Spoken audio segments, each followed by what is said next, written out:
역대 최저치를 기록했습니다.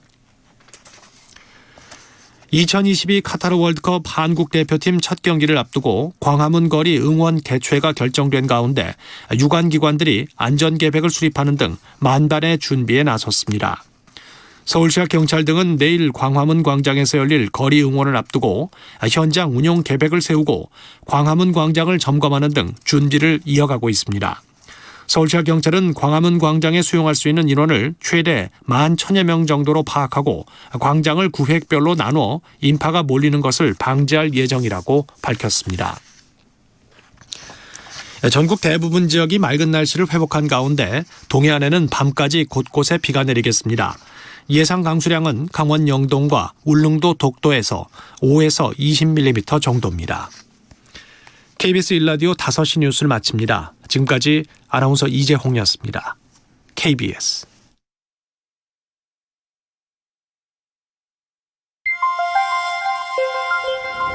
대한민국 중심 채널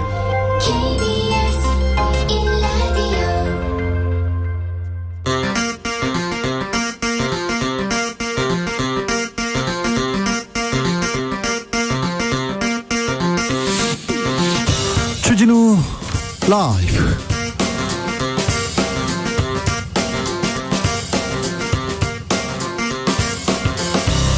(2022년 11월 23일) 수요일입니다. 안녕하십니까, 주진우입니다. 이재명 더불어민주당 대표의 최측근 김용, 정진상이 구속됐습니다. 대장동 수사의 핵심 인물이었던 남욱, 김만배, 유동규 등은 모두 풀려나고 있는데요.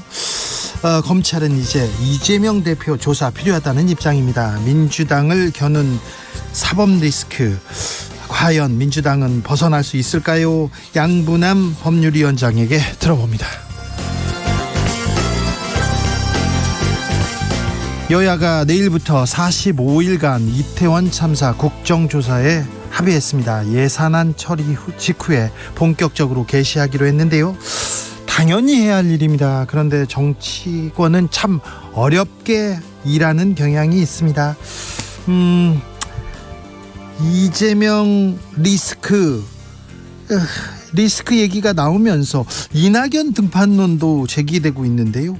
정치권 이슈들 어떻게 보는지 이슈 티키타카에서 만나보겠습니다. 남부 지역을 중심으로 가뭄 길어집니다. 광주와 전남 지역 1973년 기상 관측 이래 가장 나쁜 최악의 가뭄 겪고 있다고 하는데요. 제한급수까지 시행되고 있는 현재 상황, 박우량 신안군세계 들어봅니다. 나비처럼 날아 벌처럼 쏜다. 여기는 주진우 라이브입니다.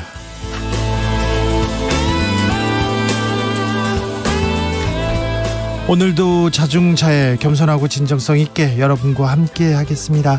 내일부터 편의점 등에서 일회용 비닐봉투 사용 금지됩니다. 알고 계셨죠? 종이컵과 종이빨대, 플라스틱컵, 일회용 포크 등도 이제 사용할 수 없습니다. 앞으로는 종이봉투, 종량제 봉투, 그리고 다회용 봉투 사용해야 합니다. 환경부에서는 1년간 계도기간 두고 혼선 방지하겠다 이렇게 얘기하는데 아무래도 소비자들의 자발적 참여가 필요합니다. 조금은 불편하더라도 우리 그리고 지구를 위해서, 환경을 위해서 다 같이 노력해야 할 것 같습니다. 일상 속에서 환경을 위해서, 지구를 위해서 어떤 노력하고 계십니까? 나만의 환경 지킴 방법 알려주십시오. 일회용품 사용 줄일 수 있는 꿀팁도 좋습니다. 배달하면 밥 먹었는데 쓰레기가 한 보따리입니다. 이거 어떻게 줄여야 되는지 줄여야죠. 어찌해야 될지 조금 노력해 보겠습니다. 샵 9730, 짧은 문자 50원, 긴 문자는 100원입니다. 콩으로 보내시면 무료입니다. 그럼 주진우 라이브 시작하겠습니다.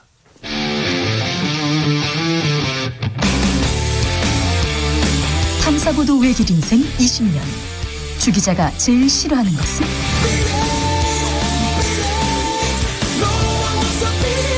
이 세상에서 비리와 부리가 사라지는 그날까지 오늘도 흔들림 없이 주진우 라이브와 함께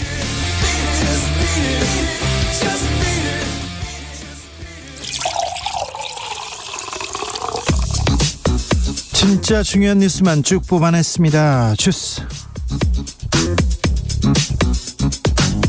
정상근 기자 어서 오세요. 안녕하십니까. 국회가 이태원 참사 국정조사에 합의했네요. 네, 국민의힘과 민주당이 이태원 참사 관련한 국정조사 실시에 합의했습니다. 주호영 국민의힘 원내대표와 박홍근 민주당 원내대표는 조금 전 기자회견을 통해 합의문을 발표했는데요. 이에 따르면 양당은 내일 열리는 국회 본회의에서 합의에 따른 국정조사 계획안을 상정해 의결하고요. 내년 정부 예산안을 처리한 직후 기관보고, 현장 검증, 청문회 등을 실시하기로 했습니다. 특별위원회는 민주당 9명, 국민의힘 7명, 비교섭단체 2명으로 구성되고요. 위원장은 민주당이 맡습니다. 이 국정조사 대상 기관은 대통령실 국정상황실, 국가안보실 국가위기센터, 국무총리실, 행정안전부, 대검찰청, 그리고 위원회가 필요하다고 인정해 의결로 정하는 기관 등입니다. 이태원 참사를 수사 중인 경찰 특수본 또 실무자를 입건했네요. 네, 경찰 특수본은 오늘 용산경찰서 112 상황실장 등 경찰과 소방, 구청, 교통당국 관계자 9명을 추가 입건했다고 밝혔습니다. 또한 위헌분석 정보보고서 삭제 의혹에 연루된 박성민 경무관도 피의자로 전환했는데요. 이 박성민 경무관이 현재 입건된 최고위급 공무원입니다. 특수본은 다만 참사 당일 기동대 배치 등에 대한 조사가 마무리되면 김광호 서울경찰청장도 조사한다는 방침입니다. 소방 관계자들 그리고 현장 실무자 계속 입건하고 있습니다.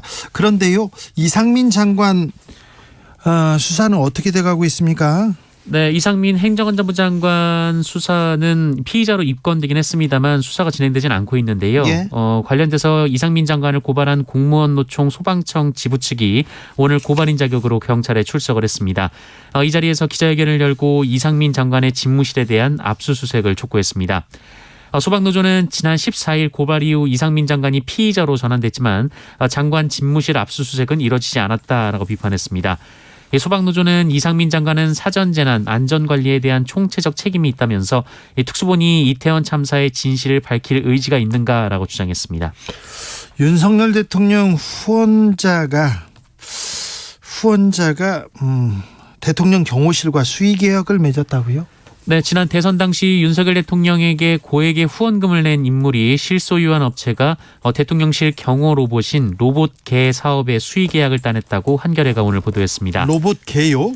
네, 로봇개 경호는 지난 3월 집무실 이전 계획이 나오면서 포함된 이른바 과학 경호의 한 부분이었는데요. 이 계약한 업체는 이 경호용 로봇개로 유명한 업체는 아니고요. 이 로봇개를 생산하는 미국 회사의 한국 법인과 지난 5월에야 총판 계약을 맺은 업체입니다. 그리고 불과 4개월 만에 대통령실과 수의 계약을 했는데요.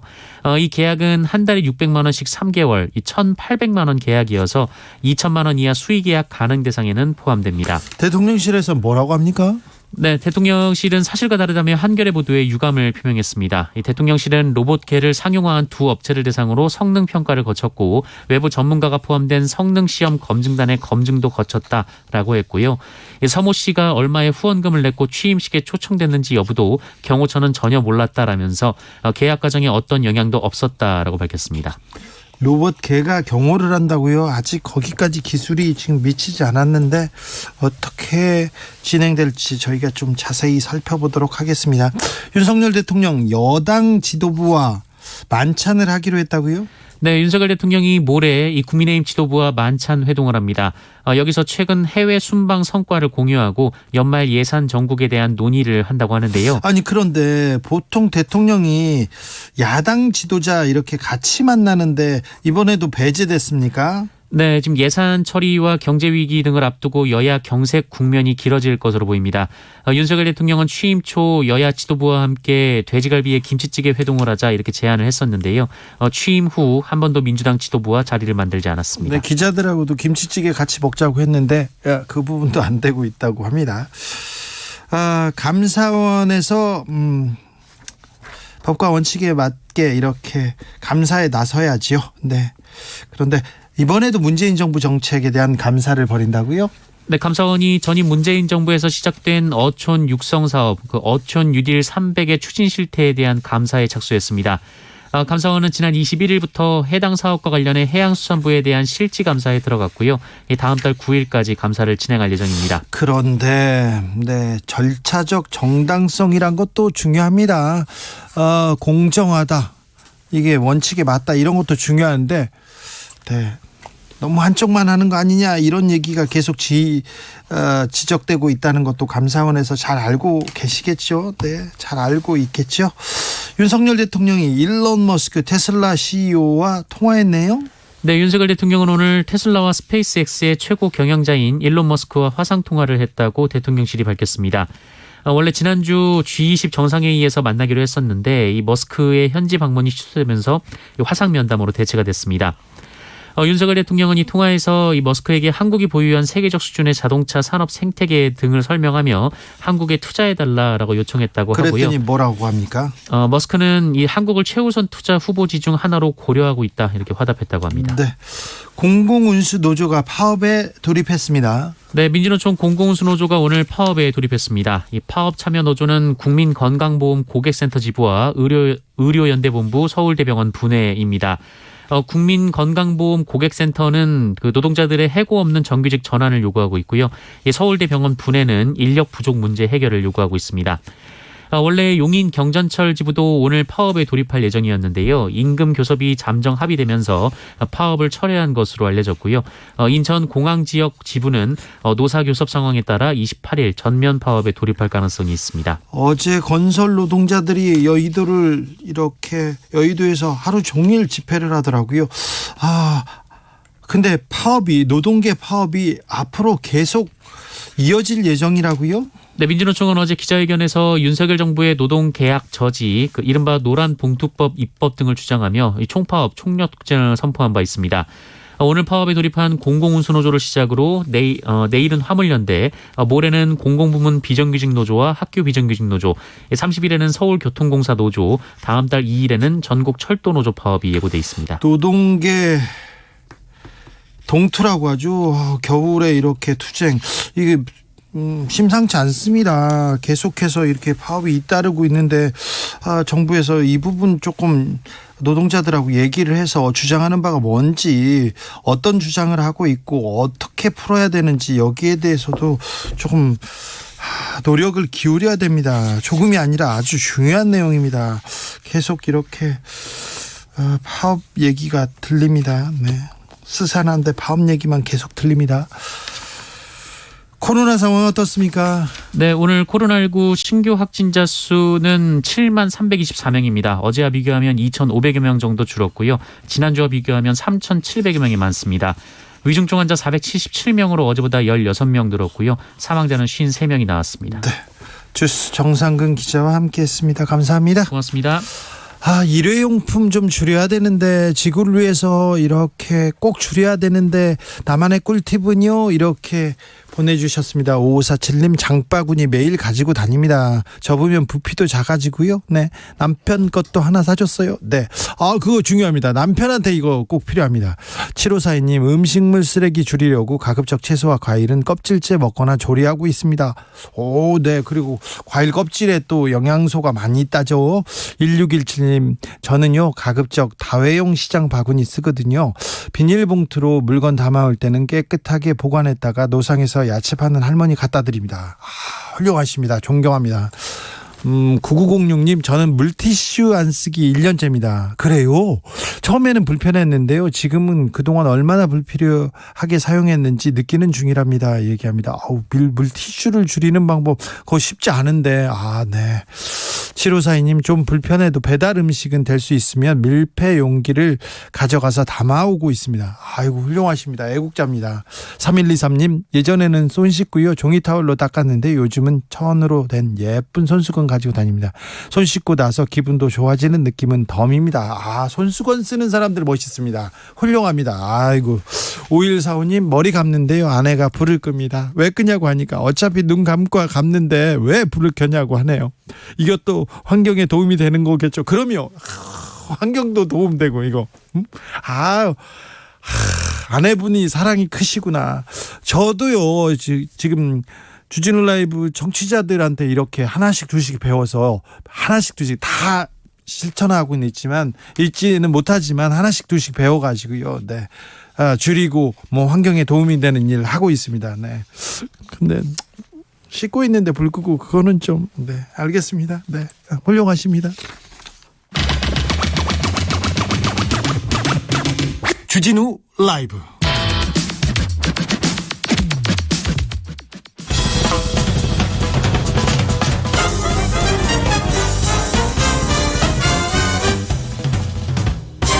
훅 인터뷰.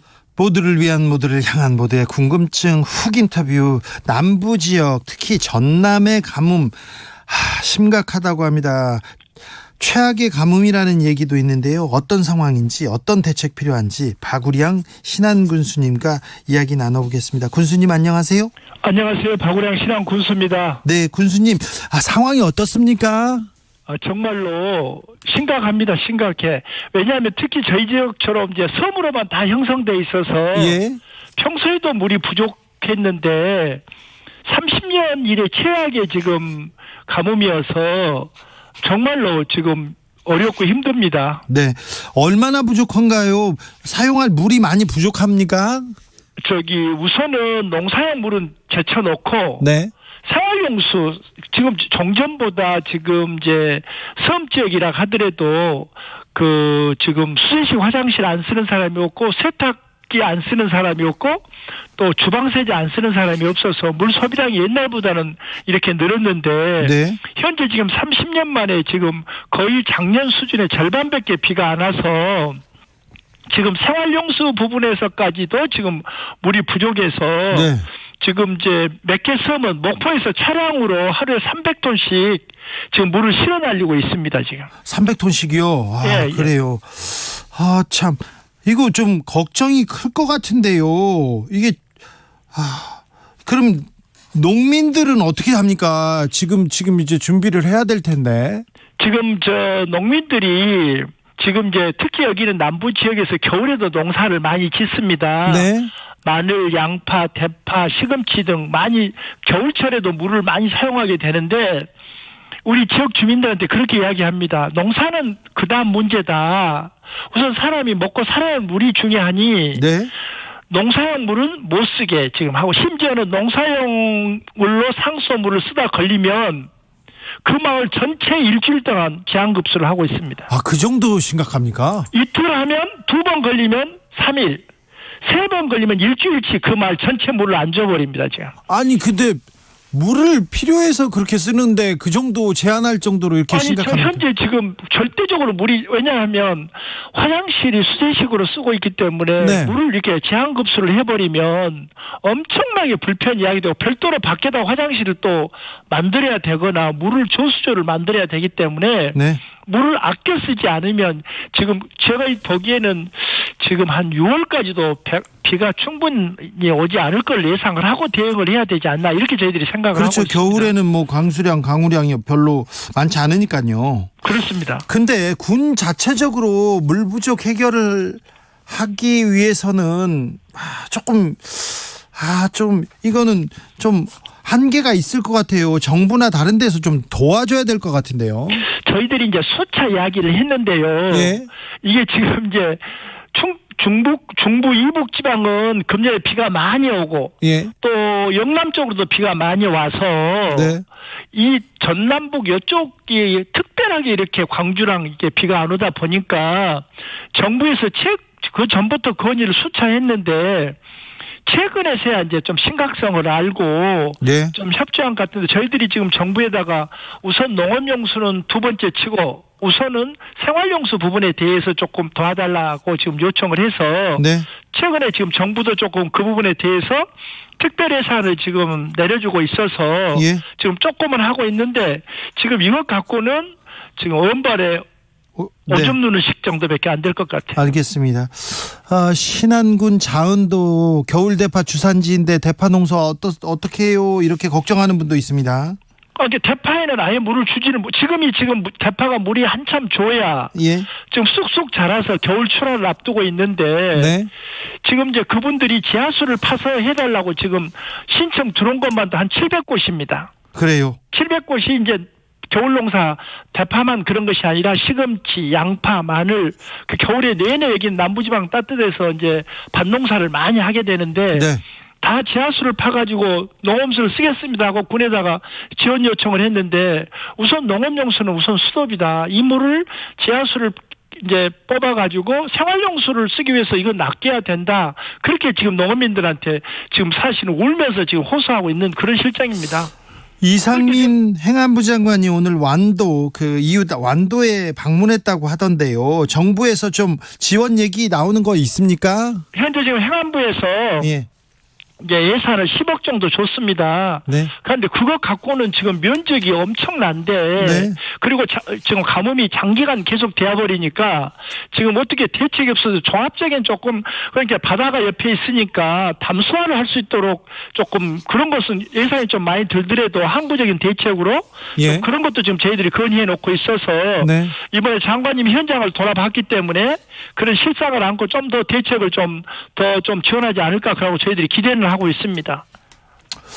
내년 농번기철까지 한 5, 6월까지 가뭄이 계속되면 어떻게 해야 됩니까? 지금 저희들이 생각하기는 내년 5월까지 비가 안 온다고. 현재 지금 어제도 오늘도 비가 있습니다. 그런데 몇 미리 왔냐 하면 5mm, 3mm, 2mm 왔습니다. 아이고. 그러면 그것은 전혀 지금 도움이 안 되기 때문에 지금 저희들이 한 200mm 정도를 와야 예. 그동안 가뭄이 오래돼서 해결되는데 내년 5월까지 200mm 어렵지 않을까. 그렇다고 한다면 극단적인 방법을 지금부터 강구해야 내년 5, 6월을 이게 비가 오면 좋지만 안 온 네. 것에 대비해서 대비해야죠.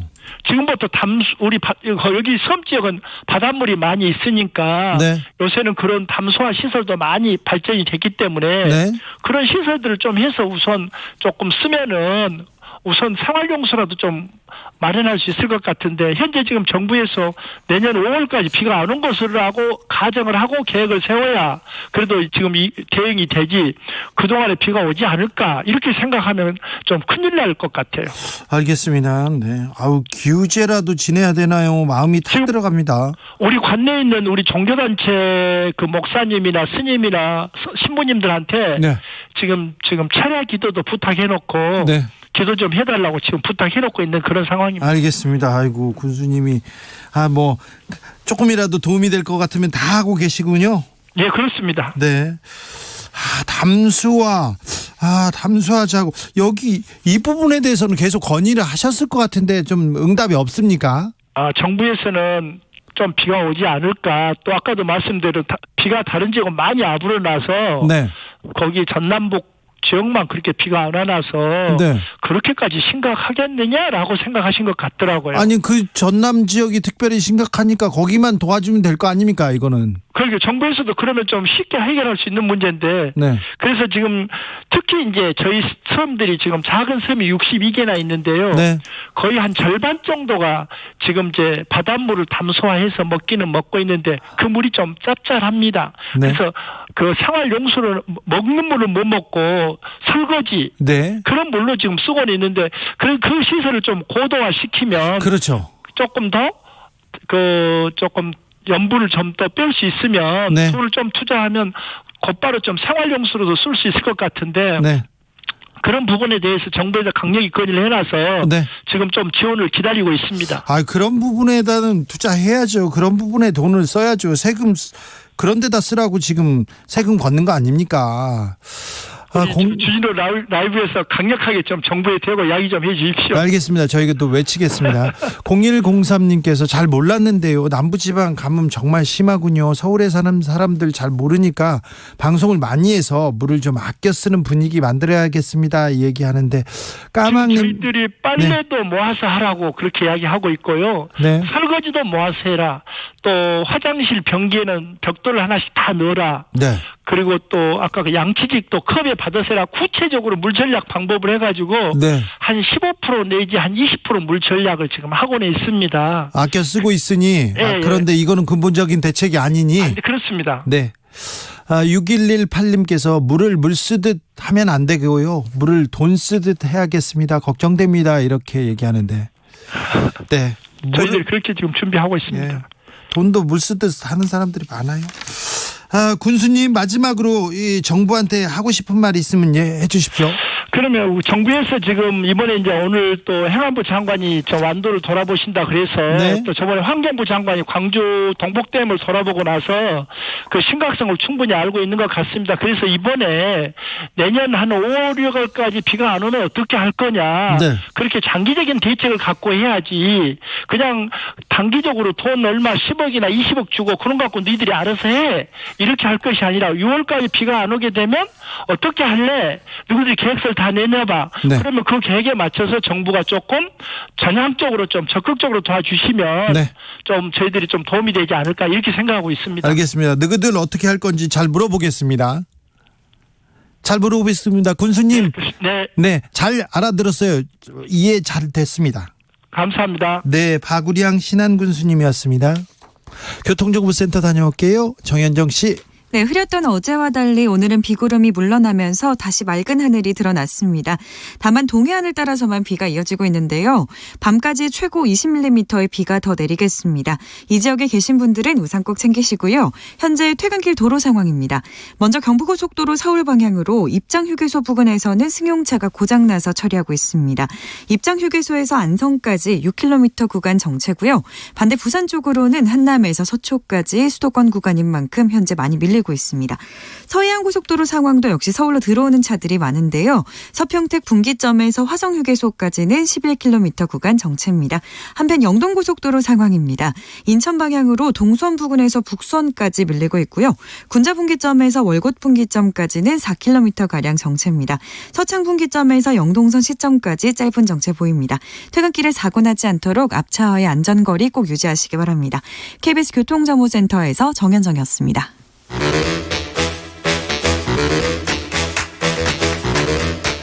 이것이 혁신이다. 여야를 내려놓고 관습을 떼버리고 혁신을 외쳐봅시다. 다시 만난 정치 공동 혁신구역. 대한민국 정치 혁신을 위해서 날선 공방은 환영합니다. 정쟁은 여기에서는 노입니다. 주진우 라이브에서 지정했습니다. 혁신위원장들 모셨습니다. 천하람 국민의힘 혁신위원. 네, 전남 순천의 천하람입니다. 장경태 더불어민주당 의원. 안녕하세요, 장경태입니다. 용해인 기본소득당 의원. 네, 기본소득당 용해인입니다. 네, 핫한 분 세 분 다 모셨어요. 장경태 의원, 네, 고발당하셨어요? 네. 네. 그 대통령실이 국회의원을 고발한 헌정사상 초유의 1호가 되었습니다. 아, 그래요? 네. 자랑스러우세요? 국회의원은 처음인가요? 그런 뉴스 본 적이 없어요. 네, 아직까지는 뭐 그런 적 왜냐면 이제 이 삼권 분립이잖아요. 어쨌든 행정부를 입법부가 견제하고 네. 그런데 견제하는 수단을 무력화시키는 거거든요. 고발은. 그렇기 때문에 저는 삼권 분립의 원칙에도 좀 많이 민주주의 원칙을 위배하는 또 망가뜨리는 과정이다라고 보고 있고. 근데 네. 이렇게 표정이 밝으세요. 아니, 이제 담담합니다. 왠지 뭔가 너무 이 겁박을 많이 받아서. 네. 네, 어차피 고발할 것 같았는데 진짜 하네요. 그래요? 내용이 뭡니까? 조명 사건의 진실은 뭡니까? 뭐 크게 두 가지인데요. 뭐 일단은 이 여러 가지 이 김건희 여사의 해외 순방 과정을 그 국익을 침해하는 수준으로 폄하했다. 뭐 이렇게 표현한 것과 더불어 이 조명 사용을 하지 않았는데 조명을 사용했다고 허위사실 유포했다라고 해서 허위사실 유포에 의한 명예훼손인데요. 이 명예훼손죄는 반의사 불벌죄이기 때문에 김건희 여사의 의사에 반해서 처벌할 수 없는, 고발할 수 없는 사안이거든요. 그렇기 때문에 사실상 김건희 여사가 지금 야당 국회의원 고발한 게 아니냐라는 제가 발언을 하고 있고요. 뭐 이 부분에 대해서 여사님이 직접 뭐 말씀을 해주셨으면 좋겠는데 뭐 전혀 그런 입장이 나오고 있지는 않고 또 이 대통령실이 좀 여러 가지 수행원이나 여러 가지 해외 순방 과정에서 인원들을 좀 자료 요구를 하면은 성실하게 좀 임해 주셨으면 좋겠는데 이 저번 국회 운영위 국정감사나 국회 예결위 과정에서 전혀 제출 요구에 응하지 않고 있어서 진실을 정말 밝히고 싶은 분들인지는 잘 모르겠습니다. 네, 지금 조명을 사용해서 연출했다라고 하는 부분이 사실에 반한다라는 게 핵심적인 내용이고요. 네. 지금 대통령실에서는 조명을 사용 안 했다라는 것이고 장경태 의원님이 이게 조명을 사용한 근거로 드신 예를 들면 커뮤니티 레딧의 글 같은 경우도 거기 원래 올리신 이제 네티즌이죠. 거기도 이제 약간 왜 내 글을 이렇게 쓰냐, 내가 기자도 아니고 좀 부담스럽다 이렇게 하고 있는 상황이라서 이게 이제 공신력 있는 언론에서 나온 거라면은 장경태 의원님이 그게 설령 사실이 아니라고 해도 내가 믿을 수 있었다라고 얘기를 할 수가 있는데. 이게 사실 우리나라의 DC 인사이드랑 별로 차이가 없는 외국의 커뮤니티 사이트거든요. 그래서 이게 지금 민주당의 박지원 전 비대위원장도 비판을 하고 있지만은 요새 민주당의 국회의원분들이 전체적으로 너무 이 확인되지 않은 정보들을 가지고 무슨 한남동 술자리니 이런 것부터 시작해가지고 청담동 너무 술자리요? 네, 청담동인가요? 네. 이런 거 너무 좀 과하게 이런 것도 하고 있고 특히 이번에 이제 장경태 의원님이 얘기하신 이런 사안은 단순히 국내 정치의 문제가 아니라 이게 지금 대통령 배우자가 해외 순방에 나가가지고 한 일인데 이렇게까지 좀 할 일이냐 그러면서 대통령실에서도 이거 좀 시리어스하게 좀 엄중하게 받아들이고 있는 것 같습니다. 용해인 의원은 어떻게 보고 계세요? 네, 저는 법사위에서 얼마 전에 최고존엄 논란이 한번 있었는데요. 그 대통령실의 대응을 보면서 사실은 최고존엄이라는 말이 떠올랐습니다. 그 어떤 비판도 용납하지 않겠다라는 의지가 사실 좀 엿보이고 저는 이 사안의 핵심은 빈곤의 대상화였다고 생각하고 이 김건희 여사의 해외에서의 어떤 공식 일정에 대해서 당연히 이렇게 저렇게 국회의원들이나 국민들이 비판할 수 있는 건데 그것을 가지고 이렇게 고발까지 간다. 도대체 왜 이렇게까지 마찬가지로 일이 이렇게까지 됐는가에 대해서 정말 좀 참담함을 금할 수가 없습니다. 어찌됐건 본질은 이 해외 순방, 외교 순방 길에서 아동을 소재로 홍보수단을 활용한 것, 아동의 빈곤과 아픔을 해서는 안 된다는 건 저희가 여러 이 언론에서나 또 논문에서나 또 혹은 이 대한적십자사 홈페이지 또 국제 NGO 가이드라인을 통해서 모두 확인할 수 있습니다. 그렇기 때문에 저는 이 부분에 대해서 좀 강력하게 비판한 거고요. 사실 여러 가지 외교 순방 과정도 사실 캄보디아가 소말리아처럼 내전 국가도 아니었고 정상회의 개최국으로서 영부인에 대한 요청을 앙코르와트 사원 방문을 요청한 상황이었습니다. 그런 부분에 대해서 굳이 왜 만약 입장을 바꿔서 일본 총리 부인이 우리나라 판자촌에 와서 아픈 한국 아동을 안고 자국 언론에다 홍보를 했다면 우리 대한민국의 국가 이미지가 어떻게 되겠습니까? 그런 부분들은 외교적 결례이고 아동인권 침해다라고 생각합니다. 근데 이런 부분들도 사실 캄보디아의 의견을 사실 확인한 것도 아닌데 어떻게 보면 그냥 주관적으로 이게 외교 결례다라고 하고 계시는 거거든요. 물론 그런 주장은 할 수 있다고 생각합니다. 근데 그러니까 이제 저희가 문제 삼는 부분도 김건희 여사에 대해서 비판을 하는 것까지는 그럴 수 있습니다. 예를 들면 빈곤 포르노다 이렇게까지 하는 것도 물론 저희는 좀 기분 나쁘지만 학술 용어다라고 할 수도 있어요. 근데 이게 이제 사실 확인이 확실히 되지 않은 거에 대해서 조명을 써서 연출까지 했다거나 아니면 사실 캄보디아의 의사가 명확하지 않고 오히려 캄보디아 입장에서도 또 그런 부분들에 있어가지고 도움을 받기를 바라는 부분도 있었을 수 있는데 그냥 무작정 김건희 여사는 왜 이렇게 갔냐라고 이건 약간 이제 제가 봤을 때 비판을 넘어서 가지고 비난의 단계로 굉장히 많이 접어들고 있다라고 보고요. 그래서 저도 그러니까 대통령실이 야당 의원을 고소고발하고 하는 걸 별로 저도 좋게 보지는 않습니다만은 네, 그건 이게 좀 이례적입니다. 양쪽 다 제가 생각에는 좀 선을 넘고 있다. 저는 그렇게 생각합니다. 자, 비판을 넘어 거의 스토킹 수준이다. 민주당 의원들이 김건희 여사 스토킹한다. 주호영 원내대표도 이렇게 얘기했는데 어떻습니까, 장경태 의원님? 스토킹하기에는 너무 경험이 많으시고요. 그래서 저희도 이 국가 공인이시기 때문에 수행원에 대한 자료 요구, 촬영팀에 대한 인원과 소속 이런 부분들을 충분히 좀 자료 요구를 했습니다만 거기에 전혀 응하고 있지 않습니다. 만약 성실하게 자료 요구에 국정감사가 왜 하겠습니까? 국회가 행정부의 여러 가지 이 현재 사안들을 검토하고 검증하기 위해서 있는 것이거든요. 그런데 거기에 대해서 성실하게만 임해 주셨으면 참으로 오해도 없고 많은 국민들께서 진실에 더 가깝게 다가갈 수 있었을 텐데 이렇게 대처하는 것이 좀 대단히 안타깝습니다. 아무튼 민주당 의원들 그 비판 사실에 근거해서 비판해야 되는 건 이건 물론 맞는 얘기죠. 사실에 근거해서 비판해야 됩니다. 그런데요, 보세요. 해외 순방인데 지금 김건희 여사만 보여요 얘기하다가 사진이 어때요 얘기 나오다가 장경태 의원이 문제 제기를 하고요. 또 대통령실에서 고발하고요. 이제 또 김기현 이제 대표를 원하는 김기현 의원, 장경태 대국민 사기극이다 이렇게 얘기하고 김재원 전 최고 잔챙이들이 쓰는 수단이다 이렇게 비판을 하면서 이 뉴스가 너무 커져요. 장경태를 너무 키워줍니다. 그래서 표정이 저도 밝으셨군요. 왜 그런지 모르겠는데 우리 김재원 전 의원님께서 지금 국민의힘 전당대회를 준비하시는 건 확실한 것 같습니다. 다른 건 모르겠지만. 뭐 그렇죠. 네. 근데 이제 저도 그래서 이거 보면서 야당에서는 이거 고소고발해가지고 재갈 물리기 아니냐 하는데 장경태 의원님 전혀 재갈을 무신 느낌은 아니에요. 뭐 물론 고소고발이 좋은 건 아닙니다만. 초월했습니다. 초월. 제가 봐도 우리가 이렇게 장경태 의원님 이렇게 PR을 열심히 해드릴 필요가 있나. 그렇죠. 뭐 안 그래도 핫하신 분인데 뭐 그런 생각들은 있고요. 다만. 이제 김건희 여사에 대한 좋아하는 분이든 싫어하는 분이든 굉장히 이제 핫합니다. 그렇죠. 그러니까 그러다 보니까 굉장히 이제 화제가 많이 되고 그 부분을 대통령실에서 홍보 담당하는 분들도 좀 잘 유념해야 되는 부분들이 있는 것 같고요.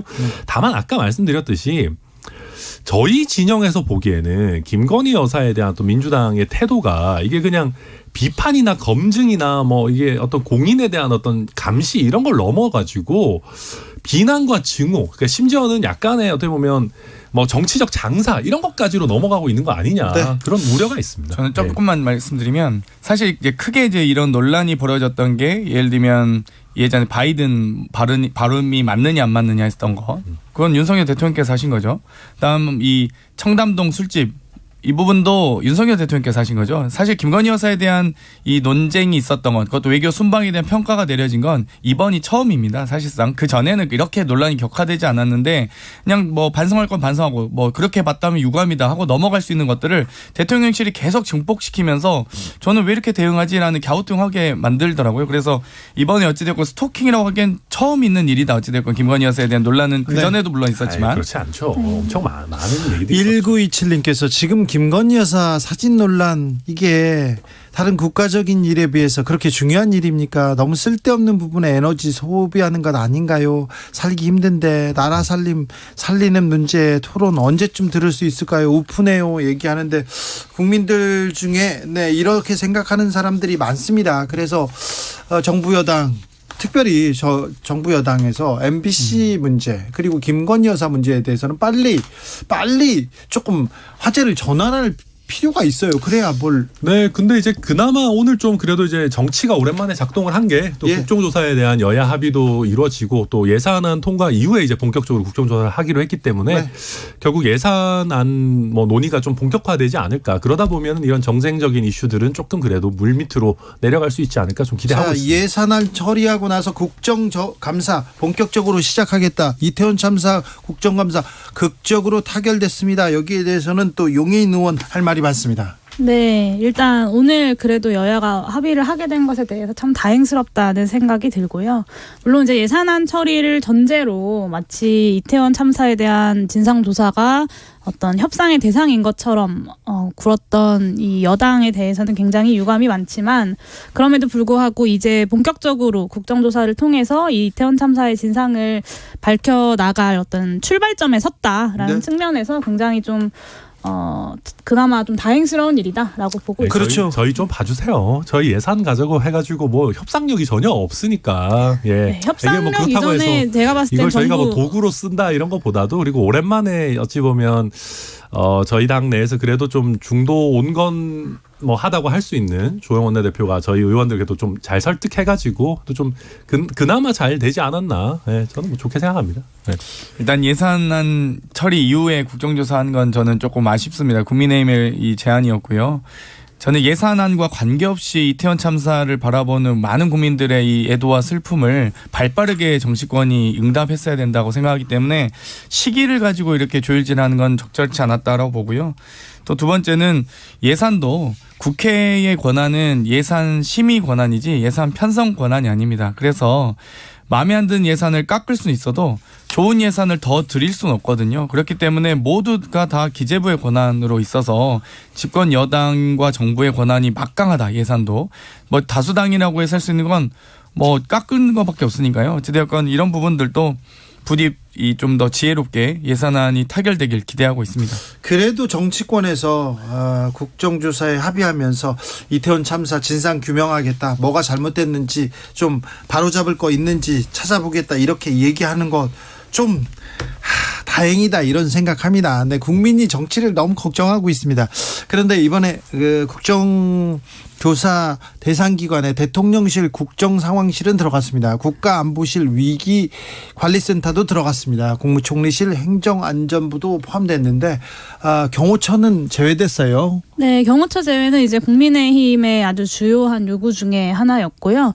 저는 대통령실에 예외가 있어야 되나라는 생각을 했지만 어쨌든 교섭단체인 민주당과의 협상 과정에서 그런 결론을 낸 것으로 보입니다. 근데 뭐 그럼에도 불구하고 국조위원회 의결을 통해서 또 필요하다면 추가적인 의결을 할 수 있기 때문에 진상조사, 국정조사를 하는 과정에서 그 부분에 대해서 좀 더 들여다보는 것이 필요할지 등은 판단하게 될 것 같습니다. 네. 이재명 리스크에 대해서는 어떻게 생각하십니까, 용해인 의원님? 이재명 리스크에 대해서 여러 가지 좀 현안들이 있잖아요. 네. 그중에 어떤 거를 사법 리스크가 지금 계속해서 남욱, 그다음에 김만배, 풀려난 사람들이 계속해서 지금 이재명 대표와 주변 사람들에 대한 폭로를 이어가고 있는데 이 부분은 어떻게 보세요? 그런데 사실 이제 검찰에서 이 부분을 계속 수사를 하고 있는데 네. 초반에는 저도 좀 이렇게 지켜보고 있었는데 지금까지 근데 아직 구체적으로 어떤 혐의점이 있다라는 이야기가 없는 걸 보면 그런 직접적인 연관성들을 검찰이 아직 찾지 못하고 있는 것이 아닌가. 그러니까 네. 과연 그걸 찾을 수 있는 것이기 때문에 이렇게 수사하고 있는 것인가? 네. 라는 의구심이 좀 들더라고요. 야당 대표 아니셨으면 뭐 진작 많이 했겠죠. 근데 이제 아무래도 야당 대표에 대한 수사니까 좀 신중할 수밖에 없는 부분이 있는 것 같고요. 이게 이제 입장 바꿔서 보면 그런 겁니다. 만약에 윤석열 대통령이 안 돼가지고 그래도 이제 저희 국민의힘 지지층에서 아쉬움이 좀 남아서 당 대표라도 한번 하십시오 해가지고 국민의힘 당 대표가 되셨는데 오른팔 왼팔이라고 할 수 있는 뭐 예를 들면 이상민, 한동훈 이런 분들이 정치자금법 위반, 뇌물죄 뭐 이런 걸로 줄줄이 구속이 됐다. 그러면 만약에 민주당에서 그런 상황이면 윤석열 뭐 당대표는 이거랑 아무 상관없습니다. 뭐 아직 확실하게 드러난 거 없는데 그거 뭐 관계 있겠습니까? 이런 태도를 과연 취했을까? 그러니까 우리 정치가 저는 가면 갈수록 이 책임지는 자세가 너무 없다. 게다가 이 성남시의 일당들이라고 하는 거에 결정하는 이제 최종 책임과 어떤 권한은 결국은 당시 시장이었던 이재명 대표에게 있는 건데 뭐 결국 앞으로 사실관계 드러나겠지만 그러니까 저는 어찌 보면 행안부의 이상민 장관이랑 비슷하다고 봐요.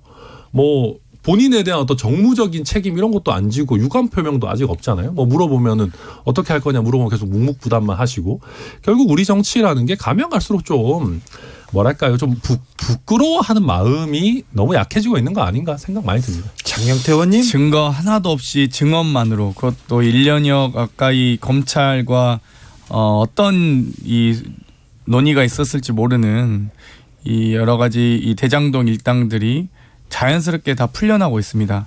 많은 국민들께서 의구심을 가지실 텐데요. 뭐 예를 들면 저도 언론 보도를 근거로 말씀드릴 수밖에 없습니다만 김용 부원장이 20억을 요구했는데 8억을 줬다고 합니다. 그런데 곽상도 의원의 아들에게는 50억을 줬습니다. 네. 그러면 그래도 저희가 명색이 집권 여당의 원내 일당의 대통령 후보 측이 요청하는데 8억 줍니까? 예를 들면 이게 상식적으로 납득이 될 거면 김만배, 남욱, 정영학은 어떠한 혐의 때문에 지금 혐의가 다 없어서 지금 풀어나는 이유가 있습니까? 오히려 그럼 유동규, 김용, 정진상 실장으로 이어지는 이 혐의점들이 부각되고 있다면 오히려 3자 이 대조든 여러 가지 방식으로 오히려 추가 수사가 더 필요한 상황 아닌가요? 그런데 이렇게 막무가내로 풀어주는 것 자체가 뭔가 내통이 있는 거 아니냐라는 의구심을 들 수밖에 없고요.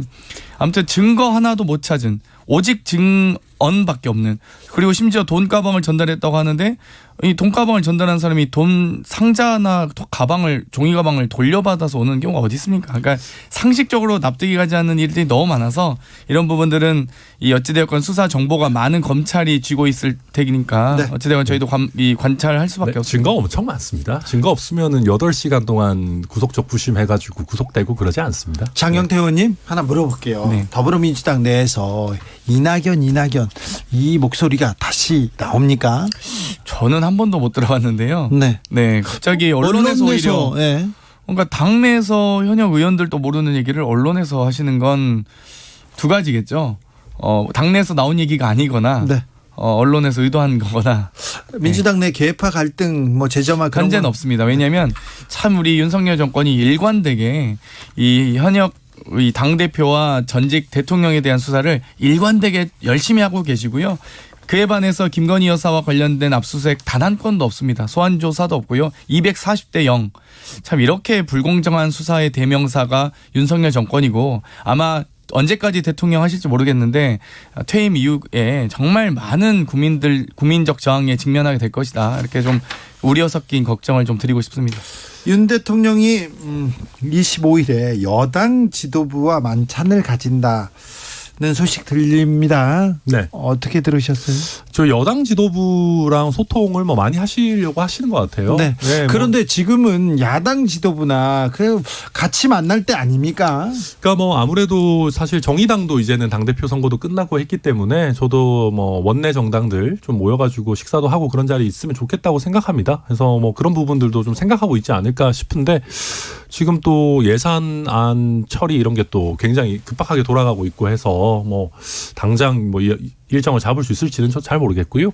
다만 저는 여당과의 소통 이런 것도 좋다고 생각합니다. 저는 대통령께서 야당과의 소통 이전에 여당에 있는 여러 어떻게 보면 다양한 생각을 갖고 있는 주체들과 소통만 충실하게 하더라도 훨씬 더 뭐 폭넓고 많은 지지를 받을 수 있는 정치 보여주실 수 있지 않을까 뭐 기대합니다. 네, 저는 아마도 윤석열 대통령이 야당의 지도부를 만나는 일은 뭐 근시일 내엔 없을 것 같다는 생각이 들고요. 아, 그래요? 네, 이재명 대표에 대한 수사를 이런 식으로 하고 있다는 것은, 그리고 사실 이재명 대표가 당선 직후부터 계속해서 이제 영수회담 같은 것들을 제안했잖아요. 그렇죠. 지금까지 답변이 없다는 것은 대통령인 내가 어떻게 이재명 대표 같은 사람을 만날 수 있느냐라는 심중이 묻어 있다고 보여지고요. 그래서 아마 천하람 혁신위원님께서 기대하시는 그런 일은 근시일 내엔 없을 것 같습니다. 여당과 소통인지 여당을 관리하러 만나는 건지 모르겠는데요. 어찌되었건 최소한 국정 운영의 이 동반자라고 생각하신다면 최소한 추석 연휴 직전에 야당 대표에 대한 출석 요구라든지, 또 법무부 국정감사를 앞두고 대검 국정감사를 앞두고 야당 당사에 대한 압수수색을 강행하지는 않을 것 같습니다. 물론 당연히 대통령은 이 야당에 대한 수사와 관계가 없다고 하실 겁니다. 그런데 왜 하필이면 이 검찰은 유독 대검찰청에 대한 국정감사, 법무부에 대한 국정감사가 있을 때마다 그렇게 이 국민 여론을, 정말 국민의 시선을 돌리기 위해서인지 어쩐지 모르겠지만 이렇게 압수수색을, 야당에 대한 당사를 이 정말 민주화 이후 최초로 이렇게 하시는지 잘 모르겠고요. 네. 어찌됐건 만찬을 하시는데 부디 국정조사 뭐 합의안이나 여러 가지 그런 이 여당의 이 어찌됐건 자치적인 활동에 대해서 대통령께서 개입하지 않길 바랍니다. 천하람 의원님, 네. 도어 스태핑 중단은 어떻게 보셨어요? 그러니까 요즘 월드컵 시즌이니까요.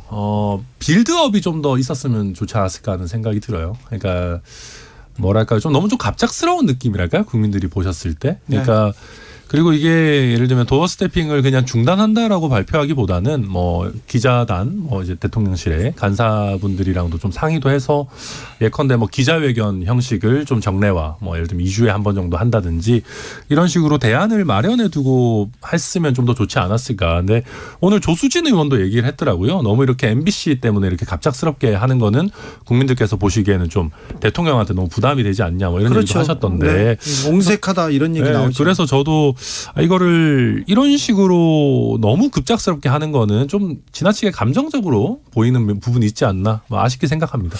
장경태 의원님, MBC 기자 한 명의 항의 때문에 대통령의 일정이 바뀌었습니다. 이런 것이 바로 국격이 떨어진다고 하는 건데요. 그나마 유일하게 용산으로 대통령실을 이전하면서 그나마 하나 볼만했던 게 국민과의 소통 그리고 기자들과의 만남을 자주 갖겠다는 거였는데 그것마저도 없어졌습니다. 민주당에서는 도어 스태핑 하지 마라 이렇게 얘기했잖아요. 네, 오히려 지금 도어 스태핑 하도 이 공부도 안 하시고 말씀도 못 하셔서 저희가 이제 그런 우려를 전달했던 거고요. 공부를 하시고 제대로 정말 성실하게 답변을 하시면 되는데 문제는 지금 용산 이전으로 인한 여러 가지 대통령실 이전, 경호처 이전, 경비단 이전, 경호부대 이전 지금 수천억의 비용이 들 텐데 그리고 그 이후에 연쇄적으로 합참 이전 등을 포함한 여러 가지 연쇄적 이전이 들 텐데 비용이 들 텐데 도어 스태핑이 어떻게 보면 5천억짜리 스태핑이었던 거예요. 근데 그나마 이거 하나도 없어지기 때문에 도대체 저는 용산으로 왜 이전하신지 모르겠습니다. 아무튼 부디 다시 돌아오시길 바랍니다. 장경태 의원님은 천공 방송 이후에 도어 스태핑 중단됐다 주장했는데 그래서 국민의힘에서 또 비판하던데 천공 스승께서 6월 중에 정법 강의에서 기자들 수준 낮기 때문에 이 도어 스태핑 하지 말아야 된다 하셔서 설마 저 방송 보고 대통령께서 뭐 그런 일정을 우리 대통령의 일정이 바뀔 리는 없을 것이다라고 기대하고 희망이었습니다만 MBC 스트레이트에서 방영되자마자 그 다음날 즉시 중단됐거든요. 그러니까 사실 이렇게 오얏나무 아래에서 각근을 고쳐 매시면 안 된다는 겁니다. 그러니까 부디 제발 이런 오해 안 사시는 행동을 하셨으면 좋겠습니다. 용혜인 의원님, 네. 윤석열 대통령이 국무회의에서 어제였습니다. 우리의 살 길은 수출. 꿈에도 소원은 수출 얘기를 했는데 어떻게 들으셨어요? 네, 뭐 수출 당연히 대한민국 경제에서 중요하죠. 네. 근데 지금 대통령께서 살피셔야 하는 것은 수출만은 아니다. 지금 이미 국내에서의 여러 가지 고환율, 고금리, 고물가로 인해서 국민 경제가 다 무너지고 있는 상황에서 과연 지금 정부가 무엇을 하고 있는가, 제대로 된 대책들을 내놓고 있는가를 저는 오히려 중요하게 따져봐야 될 시기다라는 생각이 들고요. 경제부처가 도대체 뭘 하고 있는지 전혀 보이지가 않습니다. 네, 이런 경제부처는 저는 처음 보는 것 같아요. 그래서 조금 더 윤석열 대통령께서 경제부처들과 함께 국민들의 삶에 실질적으로 도움이 되는 방안들이 뭔지를 고민하셔서 내놓는 것을 하시기를 요청드리고 싶습니다. 근데 경제부처 엄청 열심히 하고 있죠. 사실 그 경기 침체 국면에서 수출의 중요성이라는 거는 사실 말할 필요가 없고요. 근데 이게 경제부처에서 비상대책회의도 많이 하고 뭐 부동산과 관련해서 연착륙을 유도하기 위한 저런 이제 규제 철폐도 하고 열심히 하고 있는데, 근데 확실히 대통령께서 이 말씀을 하신 게 국회에서 대통령의 어떤 이런 경제 정책들을 안 도와주는 부분이 굉장히 큽니다. 사실 이 수출도 굳이 얘기하면은 원전 수출과 관련한 얘기들이 있었는데 원전 수출 관련한 예산도 전액 삭감하는 그런 일들이 있거든요. 그래서 굉장히 좀 잘못된 방향으로 가고 있다. 강조하시려면 네. 수입할 나라를 먼저 찾으셔야 될 것 같아요. 그러니까 수출만 강조하실 게 아니라 있고 예산이 있어야 그걸 발굴을 오히려 하죠. 네. 동아시아 정상회의 하루 먼저 일찍 들어오시고. 장경태, 천하람, 용혜인 감사합니다. 세 분. 네, 감사합니다.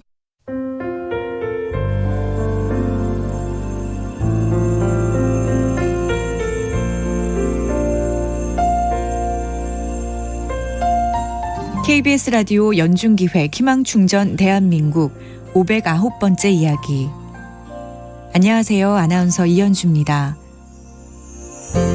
10살 주한이와 2살 터울의 형은 모두 같은 희귀질환을 갖고 태어났습니다. 성장지연과 지적장애를 동반한 코넬리아 드 랑게 증후군. 한창 밖에서 뛰어놀아야 할 나이에 형제가 할 수 있는 건 누워서 뒤집기를 시도하는 것 정도입니다. 아기처럼 분유를 먹고 기저귀를 차고 생활하는데요. 남들보다 한참 더딘 속도로 자라지만 아빠와 엄마는 두 아들이 지금까지 잘 버텨준 것만으로도 감사합니다. 그저 지금보다 더 나빠지지 않기만을 바랄 뿐입니다. 주한이와 형이 적절한 치료를 받으면서 부모님과 함께할 수 있도록 여러분이 힘을 보태주세요.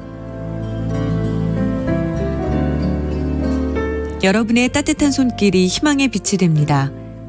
ARS 060-700-1580 060-700-1580 한 통화 3,000원으로 희망을 선물해 주세요.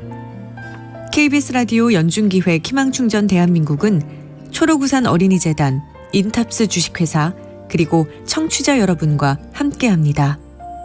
ARS 060-700-1580 한 통화 3,000원입니다.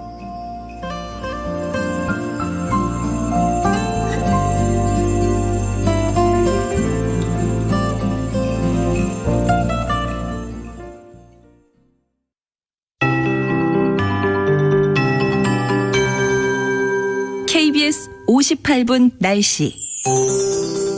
비구름이 동해상으로 대부분 물러났습니다. 맑은 하늘에 기온도 평년보다 높게 올랐는데요.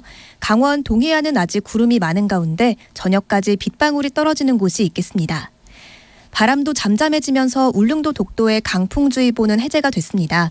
다만 풍랑주의보가 이어지는 동해 남부 해상과 제주 남쪽 먼바다는 물결이 최대 3.5m까지 높게 일겠습니다. 모레 오후부터 다시 강풍이 불어들면서 동해 중부 먼바다를 중심으로 물결이 더 높아지겠고요. 강원 산지의 순간풍속 초속 25m 안팎, 서해안과 강원 동해안에도 초속 15m의 돌풍이 몰아치겠습니다. 모레까지 낮 기온은 평년보다 높겠습니다. 아침 공기는 갈수록 차가워져 일교차가 크게 벌어지겠습니다. 내일 아침 서울이 5도 안팎으로 오늘보다 4도가량 낮겠고 대전 4도, 광주 6도, 부산 10도 안팎으로 출발하겠습니다. 낮 기온은 서울이 15도, 대전 16도, 광주, 제주 17도, 강릉, 부산이 18도 안팎까지 오르겠습니다.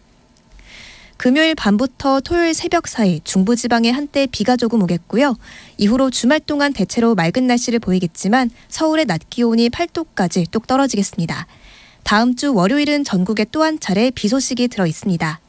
지금 서울의 기온 11.6도입니다. 박다효입니다.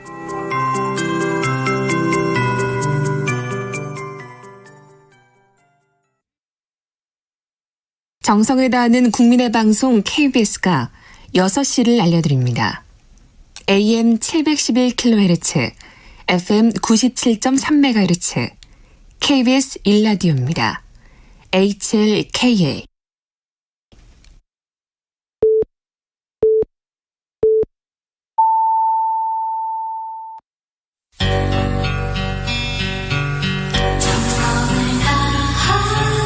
정성을 다하는 국민의 방송 KBS 주진우 라이브. 그냥 그렇다고요. 이 시각 라디오 정보센터 뉴스입니다. 이태원 압사 참사와 관련해 여야가 내년도 정부 예산안을 처리한 뒤 국정조사를 실시하기로 합의했습니다. 국정조사는 내일부터 45일 동안 실시하며 본회의 의결로 조사 기간을 연장할 수 있도록 했습니다. 여야가 대통령 임기 종료 시 공공기관장 등의 임기를 일치시키는 내용의 법률안 처리를 위해 정책협의회를 구성하기로 했습니다. 정부가 내년에 적용할 공시가 현실화율을 2020년 수준으로 낮추기로 했습니다. 이에 따라 공동주택의 내년 공시가격 현실화율은 평균 69%로 올해보다 2.5%포인트 낮아지게 됐습니다. 화물연대가 내일 0시 총파업에 돌입합니다. 정부는 비상수송 대책을 마련하고 불법 행위에 대해 엄정 대처한다는 방침을 세웠지만 파업으로 인한 물류 차질은 불가피해 보입니다. 내일부터 코로나19 백신 마지막 접종일로부터 90일이 지났다면 개량 백신을 접종받을 수 있습니다. 정부는 이가 백신 접종에 집중하기 위해 단가 백신을 이용한 3, 4차 접종은 단계적으로 중단하기로 했습니다. 지금까지 라디오 정보센터 조진주였습니다. To the Batmobile. Wave of super energy. 주 기자의 1분. 올해 수능 최고령 응시자 81세 이주용 학생. 주진우 라이브에서 인터뷰했는데 소녀처럼 기뻐하는 모습, 그 도전하는 열정이 많은 감동을 줬습니다. 케냐에서는 지난 16일 99세 초등학생 프리실라 할머니가 돌아가셨어요. 숨지기 3일 전까지도 기말고사 준비하고 있었다고 합니다. 지난 17일 미국 라스베가스에서 라틴 그래미 어워즈가 있었는데 신인상을 받은 가수는 올해 95세 앙헬라 알바레스였습니다. 역대 최고령 수상 수상자 말할 것도 없고요. 앙헬라 알바레즈는 시상식에서 이렇게 말합니다. 아직 꿈을 이루지 못한 분들에게 해주고 싶은 말이 있어요. 신념과 사랑이 있다면 그 꿈을 이룰 수 있다는 겁니다. 저는 확신합니다. 어떤 것도 너무 늦은 것은 없어요. 지난 10월에 91세 최고령 모델로 알려진 카르멘이 유명 잡지의 표지 모델을 했어요. 그녀는 나이가 들어서 열정이 사라지는 것은 아니라 열정이 사라져 나이가 드는 것이다. 이렇게 말했습니다. 멋집니다. 올해 107세 호주의 무용가 겸 작가 아일린 크레이머. 나는 늙지 않는다. 그저 세상에 좀 더 오랜 시간 있었을 뿐이다. 아이였을 때든 지금이든 무언가를 창조하는 나의 태도는 한결같이 변하지 않았다. 이렇게 말했습니다. 존경심에 고개가 절로 숙여집니다. 나이는 그냥 먹는 게 아니구나 이런 생각도 듭니다. 번아웃, 쉬고 싶다, 아무것도 하고 싶지 않다, 더 격렬하게 아무것도 하고 싶지 않다, 은퇴하고 싶다, 이런 말을 달고 사는 사람들이 있습니다. 젊은이들이 그런 말 많이 합니다. 저도 그렇습니다. 그런데 할머니들의 열정이 저를 부끄럽게 만듭니다. 그런데요, 그렇게 열정을 품고 살고 싶지는 않은데, 그렇게까지 열심히 배우면서 막 살고 싶지는 않은데, 이건 어떻게 해야죠? 주 기자의 1분이었습니다.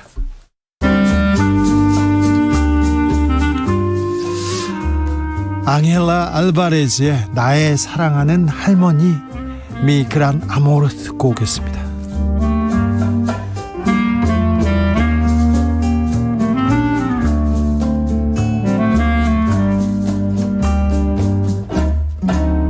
Eres tú el gran amor de mi vida. Eres tú mi luz. Eres mi alegría. Tú borraste de mi vida las penas, las amarguras.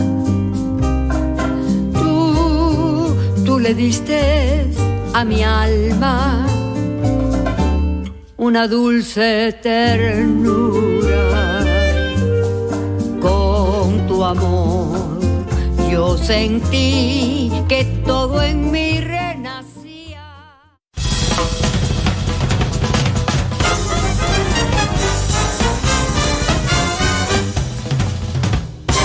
훅 인터뷰. 훅 인터뷰 이어가겠습니다. 김용, 정진상 두 명의 최측근이 구속됐습니다. 검찰의 칼날, 이재명 민주당 대표 코앞까지 다가왔는데 과연 사법 리스크, 이재명 사법 리스크는 민주당에 어떤 영향을 미칠까요? 들어보겠습니다. 양분한 민주당 법률위원장 오셨습니다. 어서 오십시오. 네, 안녕하세요. 네, 김용, 정진상 두 사람 구속됐습니다. 예. 네. 검찰의 수사 상황 어떻게 보십니까? 검찰이 목적하는 야당 파괴, 정치 탄압이라는 목적을 이루기 위해서 폭주를 하고 있다는 생각이 듭니다. 야당 탄압이라고는 하지만 야당 대표의 최측근 김용, 정진상 잘못을 했으니까 구속됐을 거 아닙니까? 잘못을 해서 이게 문제입니다. 구속이 되면은 많은 사람들이 이꼴이 유죄로 생각하는데 구속된 사람 중에서 다 유죄된 게 아닙니다. 무죄도 사례도 많이 나오고 지금 정진상, 유동규가 구속되는데 검찰이 어떤 물적 증거를 가지고 있는지는 제시를 하지 않으나 모르는데 현재 언론에 나온 거 보면 유동규 진술이 가장 결정적인 증거 아닙니까? 그러나 유동규 진술은 검찰로부터 여러 가지 혜택을 입었기 때문에 그 진술이 오염됐다. 진술의 신빙성을 우리는 믿을 수 없다. 이런 상황에서 정진상, 김용이 부인하고 있으니까 우리는 정진상, 김용 믿어야죠. 자, 그런데요. 정진상, 김용하고 유동규는 아주 가까운 사람이 아닙니까? 형령하면서 형령하면서 같이 일을 했다는 거 아닙니까? 그렇죠. 그분이 얘기하고 있잖아요. 그런데 유동규 진술도 결정적인 아니지 않습니까? 유동규뿐만 남욱도 마찬가지죠. 이 사람들의 진술이 신빙성이 있으려면은 진술에 일관성이 있어야 되지 않습니까? 일관성이 없지 않습니까? 이게 뭐 대선 주자, 유력한 대선 주자니까 무서웠다 이렇게 남욱은 일관성이 얘기합니다. 없죠. 합리성과 상당히 있어야 됩니까? 네. 남은 건 뭐라고 해야 합니까? 대선 주자였기 때문에. 네. 무서워. 겁이 나서. 네. 그러면은 겁많았던 성격이 지금 고쳐져서 겁이 없어져서 이제는 이렇게 진술을 바꿨다는 겁니까? 그리고 대선 때 지지율이 올리니까 이재명 대표에서 진술 안 했다? 네. 그 자체가 예. 이 사람의 진술은 합리성과 상당히 없이 늘 정권의 풍향에 따라서 진술을 바뀐다는 걸 이야기하고 있고 그래서 신빙성이 없어요. 또 하나는 더 중요한 것은 네. 이 사람이 직접 경험했다는 게 없잖아요. 전문 증거, 증거 능력이 없어요. 이거 가치도 없어요. 전문 증거가 없다고요? 아니 대장동 사업의 핵심 아닙니까 나무군? 그 나무의 핵심이 네. 나무이 자기가 경험했던 이야기가 아니에요. 누구부터 들었다는 이야기가 그렇죠. 있어요. 들었다고. 그건 법률 전문 증거 능력이 없습니다. 그렇기는 합니다. 네. 증거 능력이 없을 뿐더러 일관성과 상당성, 합리성이 결여돼서 진술의 신빙성이 없어요. 보십시오. 네. 보통 검사들이 수사할 때 네. 증거와 법률을 가지고 수사한다면은 이런 네. 증거 가지고 기소 못합니다. 아 그래요? 그렇죠. 오락가락하고 증거 능력도 신빙성 없는 가지고 어떻게 기소를 하겠습니까? 그러나 오락가락은 하지만 지금은 또 네. 일관성이 있다고 합니다. 그것은 아된 인수죠. 네. 아된 인수고 보통 증거와 법률을 검찰 수사한다면은 이런 오락가락 진술을 믿고 428억 80억을 먹었다는 사건을 기소한다? 네. 택반단 일이죠. 네. 그러나 뭔가 야당을 흠집내고 이재명 대표를 흠집내려는데 연결고리가 필요하다. 네. 그런 상황에서는 누가 무슨 말 하든지 검찰 입장에서 그래 이렇게 말했는데 네. 그러는 불러 조사해 이런 식으로 나온다면은 우리 입장에 그게 가장 두려운 것이죠. 검사들이 보통 수사를 할 때 진술이 왔다 갔다 하면 그 진술만 믿지 믿고 않습니다. 수사 못합니다. 그 정도 가지고. 그래. 예. 증거가 있어야죠. 증거 있어야죠. 네. 진술이 번복된 경위 네. 이거 합리적이고 상당성일 뿐만 아니라 네. 그거로 부족합니다. 알겠습니다. 번복된 진술이 객관적 진실이 맞다는 물적 증거물이 있어야죠. 예. 무슨 계약서가 있다든지 400몇 호 서로 주기로 그렇죠. 계약서가 있다든지 네. 무슨 그 당시 뭐가 있어야 되는데 말뿐이잖아요. 재판 과정을 지켜봐야 되겠네요. 일단. 재판 지켜봐야죠. 네. 정진상 실장 구속영장에 정치적 공동체라는 말이 나옵니다. 이거 어떻게 봐야 됩니까? 예. 정치적 공동체가 발전하는 게 정당입니다. 아 그래요? 그렇죠. 정치적 공동체는 정치적 이념과 가치를 공유한 사람들의 어떤 같이 하는 거 아닙니까? 네. 이거 나쁜 말이 아니에요. 네. 정치적 공동체가 발전해서 정당이 되는 건데 네. 이것을 검사가 구속영장에 이런 말을 쓰니까 네. 이게 적절치 않고 이걸 쓰는 배경을 보면은 네. 검찰의 욕심은 이재명 대표를 정진상과 공범으로 쓰고 싶었겠지. 예. 공범으로. 네. 근데 자신이 없지. 네. 거기까지는 자신이 없으니까 마치 공범을 쓴 것 같은 효과를 내기 위해서 네. 이런 용어를 쓴 건 아니냐. 네. 적절치 않다. 네. 과거에 국정농단 사건 때 박근혜 전 대통령과 최순실 씨가 경제 공동체 개념이 나왔어요. 예, 예. 그때는 근데 재판부에서 받아들였는데 예, 예. 이 정치적 공동체를 재판부에서 받아들여줄 가능성은 없습니까? 제가 볼 때는 네. 이 용어가 공소 범죄 사실에 만약 네. 법원에서 판결을 한다면은 이 용어를 지우고 쓸 겁니다. 네. 법률 용어가 아니니까. 예. 알겠습니다. 정진상 실장 구체적인 내용이 정치자금 1억 뇌물로 1억 4천만 원 정도를 받았다. 그리고 대장동의 개발 이익금 428억 원을 나눠 갖기로 했다. 그러니까 428억 원을 지금 400억 원대 뇌물 사건이네요. 그렇죠. 어마어마하죠. 그렇죠. 네, 어마어마한 거. 어떻게 파악하고 계십니까? 법률위원장으로. 저는 네. 우리 정진상 실장이 예. 부인하고 있고 예. 또 하나 거기에 뇌물 줬다는 유동규의 진술 네. 또 428억이 3인 공동선에는 유동규나 나무의 진술을 믿을 수 없기 때문에 네. 저는 정진상의 말을 믿습니다. 네. 법원에서 유죄 판결이 나오기 전까지는 네. 우리 당은 정 실장의 말을 믿을 수밖에 없는 거죠. 네. 알겠습니다.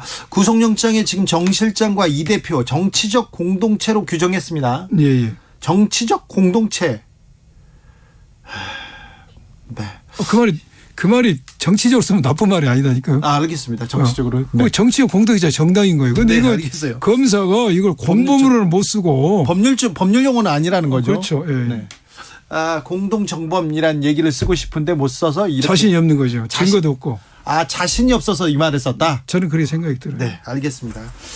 자, 유동규가 계속해서 폭로하고 있는데 이거는 들었다는 얘기이기 때문에 증거로 쓸 수 없는데 계속 지금 나오고 있다. 그렇죠. 지금 검찰발 기사가 계속 나오고 있는데 유동규 남욱의 진술이 계속 나오고 있는데 이 부분은 지금 믿을 수 없다. 믿을 수 없다. 네.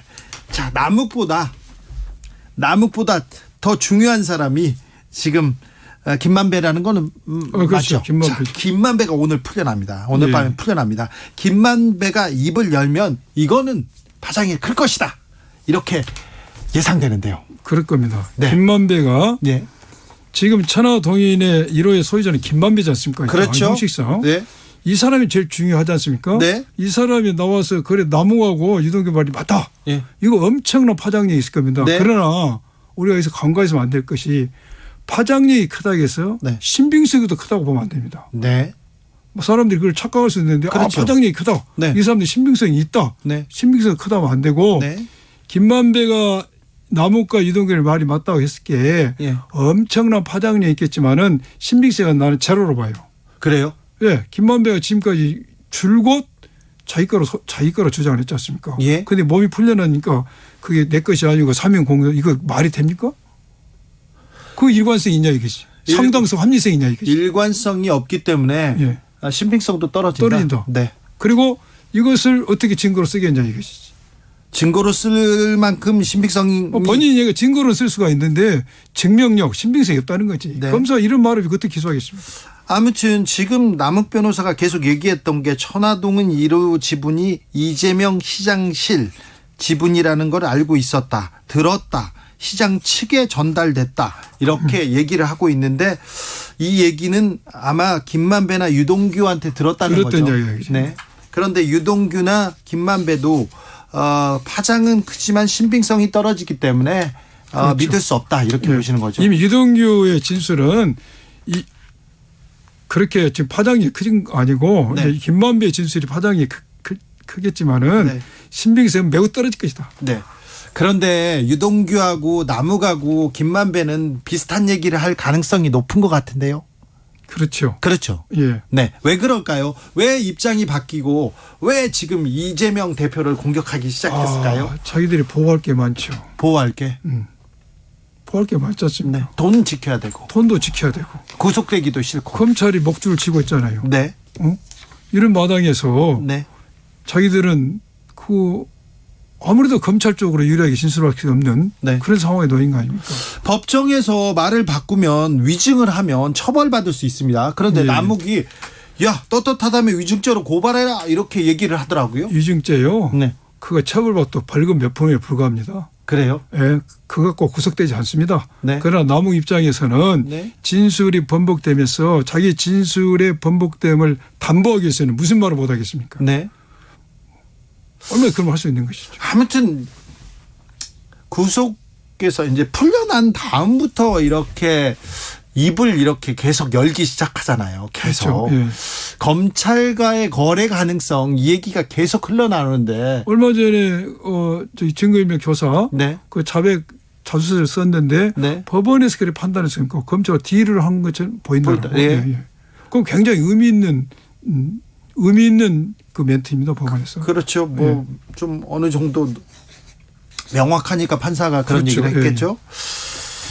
자, 이 폭로가 진실일지 아니면 살기 위한 말바꾸기인지 결국 증거인데요. 증거죠.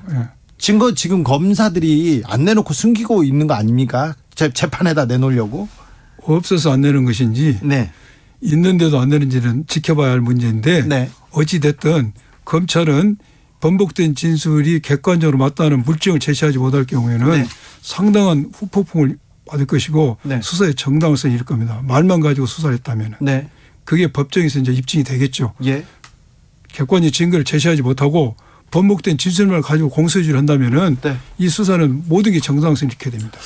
자, 대장동의 핵심 인물들이 모두 유동규까지 포함해서 다 이재명 대표를 이렇게 가리키고 있습니다. 검찰도 이재명 대표 수사 필요하다 이렇게 얘기하는데 소환 통보하겠죠? 제가요. 네. 오늘인가 어제 어떤 보도를 봤는데 네. 중앙지검에서 이재명 대표를 수사해야 된다. 네. 뭐 조사하겠다. 예. 이걸 한번 공식적 이야기인 것 같아요. 네. 그런데 제1야당이 대표입니다. 네. 옛날 검찰에서 우리가 수사할 때 이러한 경우에는 오히려 비공개 조사할 게 있으면은 네. 비공개로 서면을 하든지 네. 소환을 비공개로 조사를 하고 네.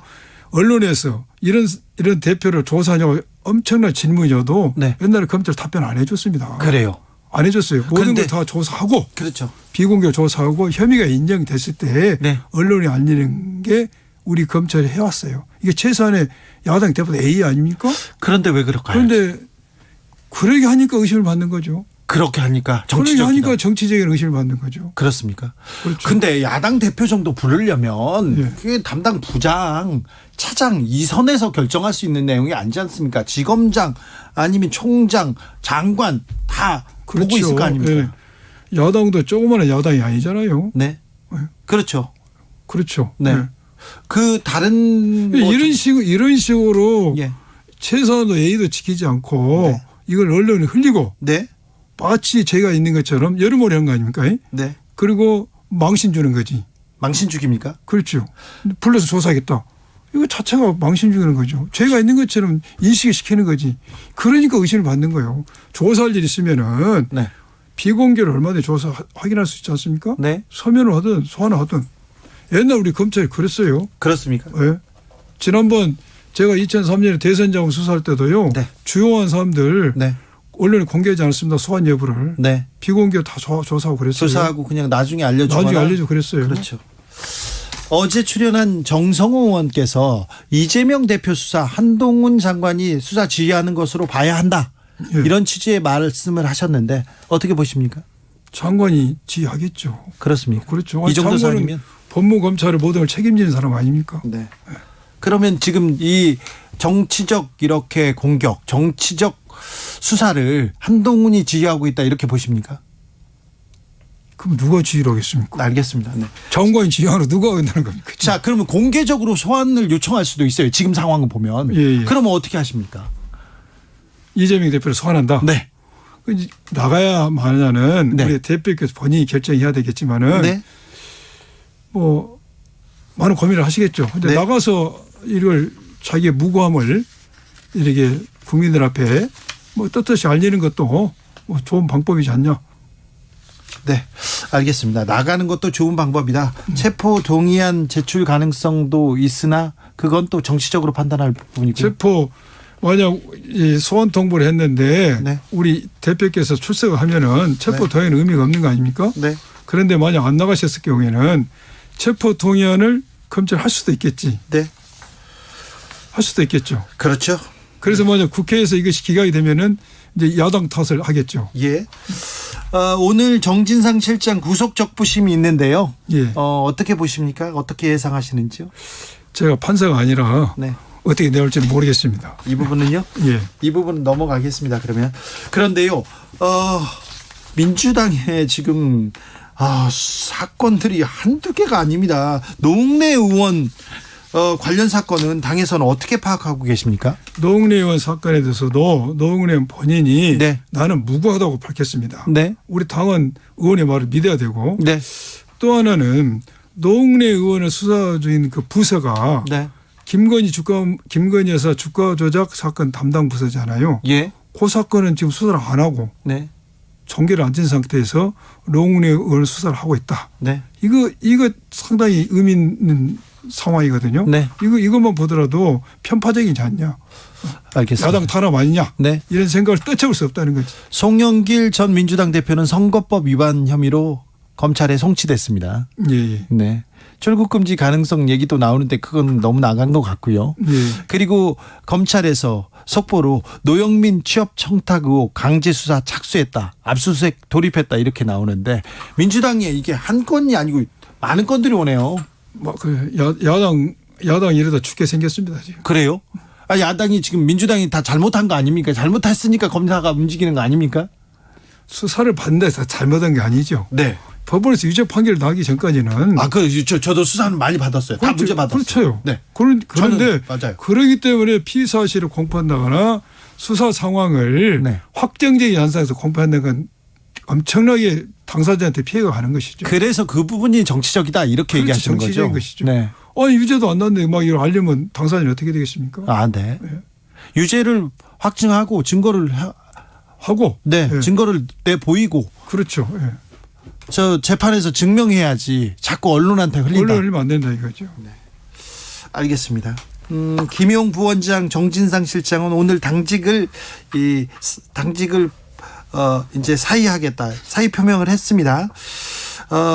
일각에서는 이재명 대표가 최소한 유감 표명이라도 해야 하는 거 아니냐 이런 목소리도 나오는데 법률위원장으로서 이 문제는 어떻게 보고 계십니까? 이런 문제는 의원님들께서 한 이야기인데 제가 일부 언론을 봤어요. 봤는데 제가 생각에는 이재명 대표가 두 사람 구속에 대해서 유감 표명을 하냐 안 하냐가 중요한 거 아니라 이 상황에서는 우리 당이 어떻게 하면 일치 단결해서 대우를 일탈하지 않고 이 난국을 헤쳐나가냐 여기에 지혜를 모을 때죠. 네. 그렇습니까? 예. 당 리스크, 이재명 사법 리스크가 당에도 영향을 미치기 때문에 이재명 대표가 이 고리를 끊어야 되는 거 아니냐 이런 얘기는 계속 나오는데 저는요 용어 자체부터가 사법 리스크 용어를 좋아하지 않습니다. 리스크? 뭔가 잘못 있어서 위험이 있다는 표현 같은데 이건 사법 리스크가 아니고 정적 죽이기. 정치 탄압. 야당 파괴 수사입니다. 아니 검찰에 검사들한테 애정이 있고 후배들한테 애정이 있는 분인데 지금 이제 검사 그만두신 지 얼마 나오지 않았는데 제가 애정이 있어서 이 말을 합니다. 애정이 있어서 도저히 수사 진행의 절차를 봤을 때 과연 우리 검사들이 전 검사는 그렇지 않지만은 법리와 증거만 가지고 수사를 하는 건지에 대한 의구심이 많이 들어요. 알겠습니다. 애정이 있어서. 알겠습니다. 더불어민주당 양분남 법률위원장이었습니다. 감사합니다. 감사합니다.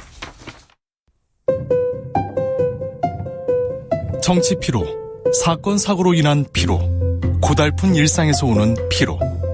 오늘 시사하셨습니까? 경험해보세요. 들은 날과 안 들은 날의 차이. 여러분의 피로를 날려줄 저녁 한 끼 시사. 추진우 라이브.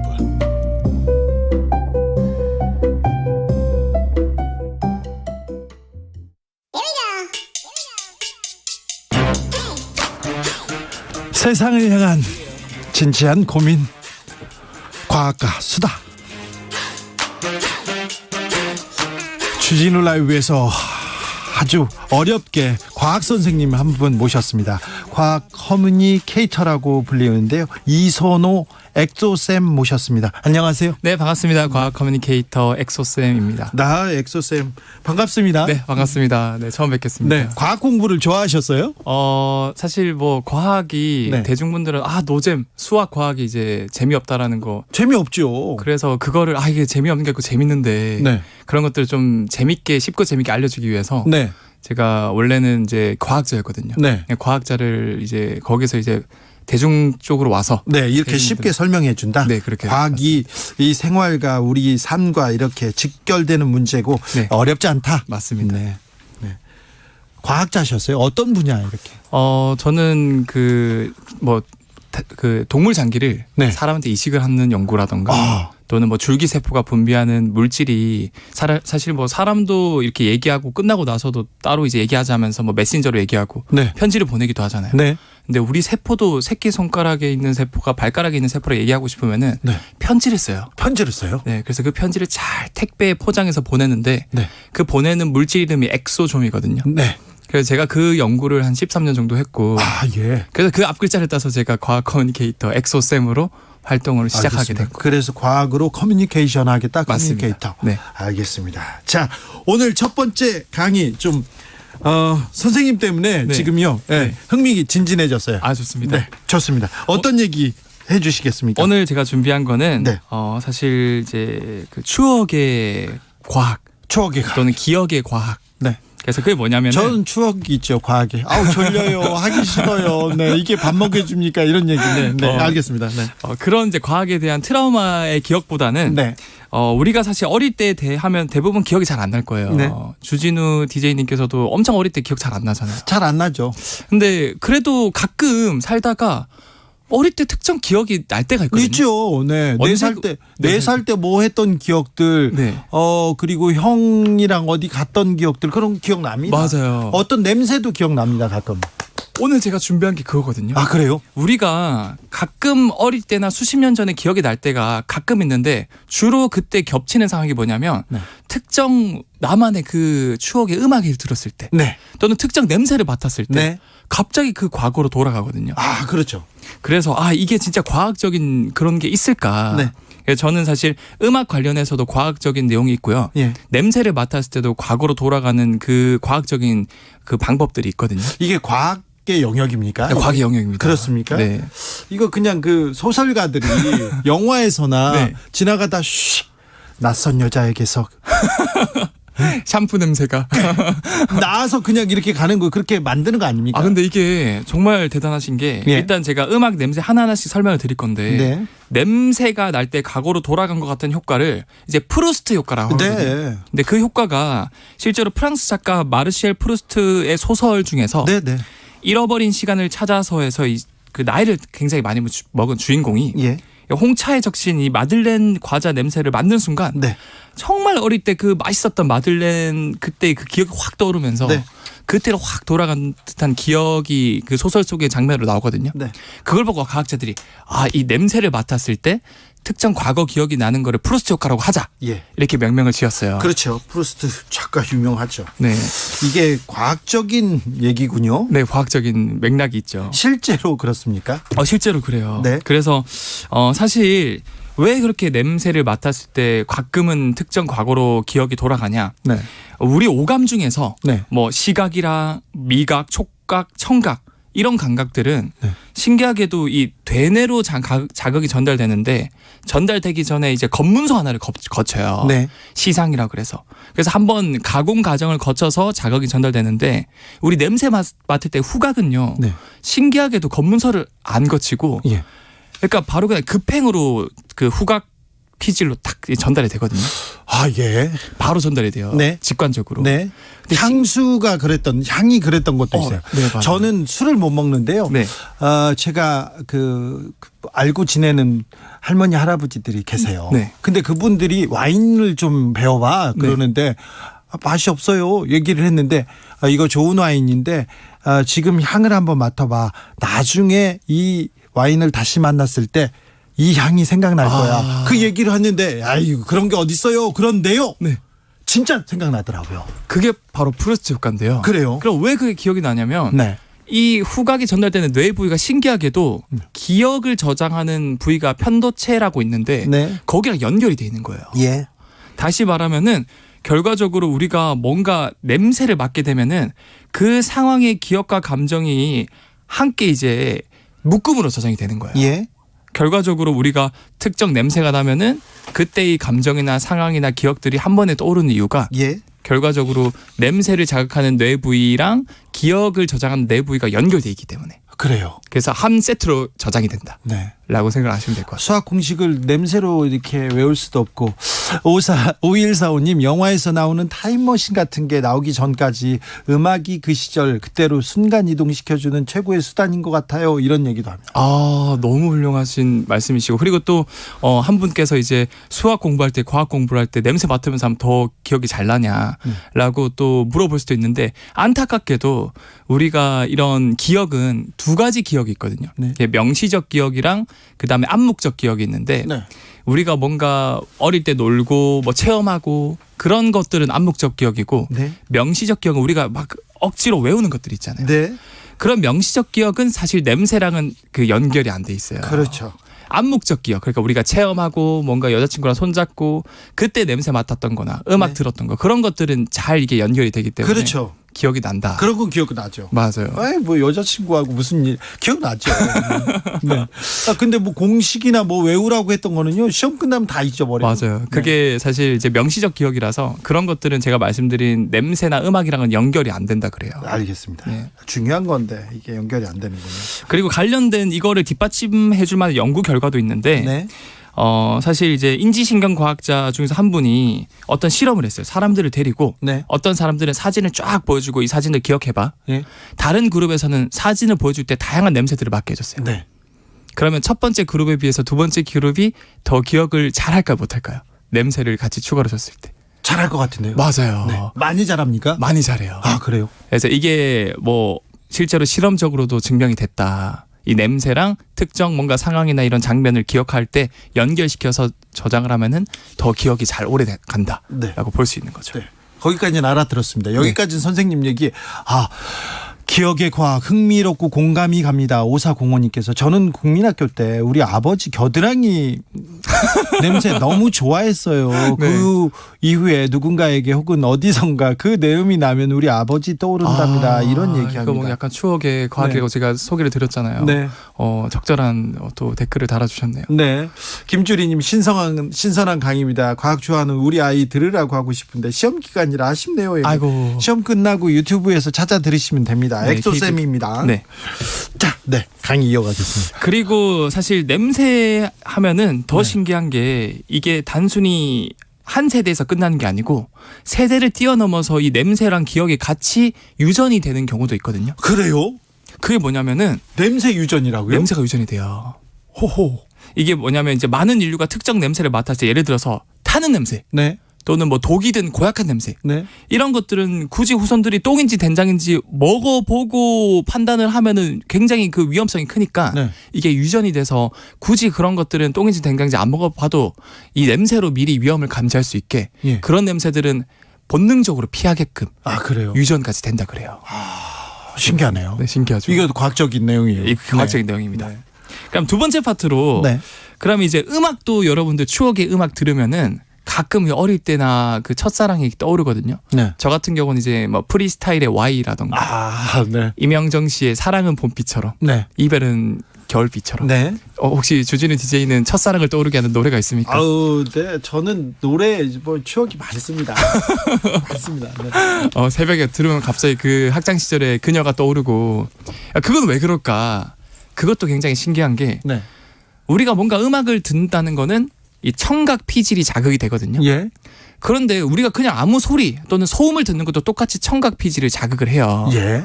근데 신기하게도 내가 그 추억에 젖은 음악, 그 감성을 유발하는 음악은 청각 피질 말고도 뇌 부위의 다른 부위를 하나 더 자극해요. 그래요. 그 부위가 뭐냐면 이 변연계에서 굉장히 감정적인 반응을 유발하는 부위를 자극한다 그래요. 네.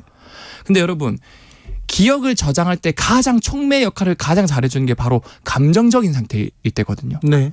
그러니까 우리가 음악을 들었을 때는 그냥 일반적인 소음보다 추가로 감정적인 뇌 부위가 더 활성화되니까 그렇죠. 그거를 더 특정 음악의 그 특정 상황이나 그 장소에서 기억으로 같이 묶음으로 저장이 되는 거예요. 예. 그렇죠. 그 노래를 들으면 그 가로등 밑에서 펑펑 쏟아지는 눈과 그때 입었던 옷과 그렇죠. 그때 그 향기와 이런 게 다 생각나거든요. 맞아요. 네. 그래서 이것도 결국 냄새랑 맥락이 비슷한 게 네. 음악을 제가 정리해드리면 음악을 들으면은 결과적으로 그냥 청각 피질만 단순히 자극하는 게 아니라 네. 감정적인 반응을 유발하는 뇌 부위도 자극하고 네. 심지어 이런 신경 전달 물질 도파민, 세로토닌 이런 것들도 막 분비되면은 네. 그게 더 감정적인 반응을 증폭시켜줘요. 네. 그래서 여러분들도 추억의 노래 들으면 막 울컥하고 네. 과거의 기억 떠오르고 그렇죠. 이런 것들이 어떻게 보면 장기 기억으로 잘 기억을 저장해 줄 수 있게 네. 이제 촉매 역할을 해준다. 4932님께서 장범준 노래 흔들리는 꽃들 속에서 내 샴푸 향이 느껴지는 거야. 이거 과학적인 노래였군요. 예, 과학송입니다. 유성화님 군가 들으면요. 전요. 훈련소 화약 냄새 떠오르는 거예요. 와 이분은 음악과 냄새와 모든 것들이 어우러져서 지금 기억이 저장이 되신 것 같아요. 그렇습니까? 백대현님께서 엑소님 반갑습니다. 근데요 어릴 때 따라다니던 모기 방역차 있지 않습니까? 네. 일면 방구차. 네. 그 냄새 맡으면 어릴 적 잊혀졌던 기억이 떠오르는 건가요? 물어보는데. 오 맞아요. 그런 것들도 그 냄새라는 그 소리가 들리면은 그 열심히 그 방구차 다닐 때 그 기억이 이제 저절로 떠오를 수도 있는 거죠. 그 냄새가 이렇게 다시 우리가 냄새를 맡으면 이거 나 알아. 이게 생각할 거예요. 맞아요. 네, 기억하고 있는 네. 거죠. 그래서 이런 것들이 다 과학적으로 연관이 돼 있는 거고. 네. 그렇다면은 제가 이제 마지막으로 한마디만 더 말씀을 드리자면 네. 왜 그러면 요즘 노래가 아니라 옛날 노래 들었을 때 더 그게 감정적인 반응이 일어나냐. 맞아요. 옛날 노래가 이렇게 가슴을 울리지. 그쵸. 그렇죠. 네, 그것도 과학적인 이유가 있는 게 이 옛날 노래라는 건 결국 자기 기준의 옛날 노래거든요. 예. 그러니까 자기 기준의 옛날 노래라는 건 자기가 감수성이 예민할 때, 네. 10대의 사춘기 때, 네. 그때 그 대부분 노래들이거든요. 얘기 들어보면. 그렇죠. 네. 저희 아버님은 항상 네. 야, 노래는 트로트야 이렇게 얘기하면서 노래는 배우야 이렇게 얘기하는데 네. 제가 들어보기에는 뭐 노래는 김정호야 얘기하는데 김정호. 그런 얘기하는데 아니 저희한테는 전혀 감성을 네. 울리지 않았거든요. 저희 때는 또 다른 노래지 않습니까? 네. 저는 좀 더 어리기 때문에 저의 10대 감성은 이제 휘성 씨나 네. 아니면 뭐 버즈, 아니면 뭐 그 브라운 아이즈, 네. 벌써 1년, 이런 것들이 저 나름대로 이제 추억의 노래인데 네. 왜 각자의 그 과거의 그 노래를 요즘 노래보다 더 이제 애틋하게 생각하냐? 네.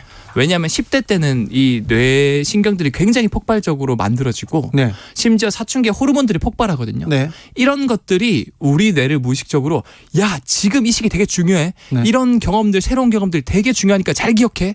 이런 식으로 본능적으로 알려주는 거거든요. 네. 그러니까 그때 같이 그 상황에서 들었던 음악들 자체가 자기 기준에서 굉장히 중요한 음악과 상황과 이제 장소 이런 것들이 버무려져서 기억에 저장이 되는 거고. 그러니까 이제 여러분들이 그 여자친구랑 손잡으면서 사춘기 시절에 학창 시절에 뭐 또 대학생 시절에 길거리 가면서 들렸던 네. 그런 캐롤송이라든가 그렇죠. 추억의 노래 리어커에서 많이 틀었어요. 그렇죠. 아니면 뭐 창피했던 10대 때 시절이나 꿈 이런 것들이 그때 들었던 노래가 만약에 있었다면 그게 같이 기억으로 저장돼서 10년 20년 뒤에 그 음악이 다시 들리면은 아 내가 그때 그랬었지 갑자기 이렇게 떠오르는 거예요. 네. 서은주님 터보 노래나 90년대 노래 듣다 보면요 젊어진 것 같고요 모든 관절과 몸이 좋아진 것 같아요. 지금 관절이 안 좋다는 얘기합니다. 호용수님께서요 재미난 얘기 중인데요. 근데 왜 눈물이 나냐. 옛날 얘기. 지금 이 말이 또 감성으로 와서 그렇죠. 이렇게 지금 뇌를 자극했다는 거네요. 네, 그래서 저는 오늘 여기 시청자분들이 본인의 그 추억의 그 애틋한 노래들 기억나는 게 있을 거예요. 네. 한번 여러분들도 한번 오늘 밤에 한번 들어보시는 것도 저는 추천을 드립니다. 알겠습니다. 선생님께서는 임현정의 사랑은 봄비처럼 이별은 겨울비처럼. 네. 조정현의 그 아픔까지 사랑한 거야. 그거 지금 들으셔야 돼. 네, 지금 세대별로 달라. 또 김정호 얘기 나오시는 분이 있는데 다 지금 추억으로 이렇게 잠겼는데 과학이 이렇게 재밌네요. 아 감사합니다. 선생님한테 배우면 즐겁겠네요. 다음 주는 더 제가 재밌는 이야기로 가지고 오도록 하겠습니다. 알겠습니다. 즐거웠습니다. 과학 커뮤니케이터 이선호 엑소쌤이었습니다. 감사합니다. 네, 반갑습니다. 감사합니다.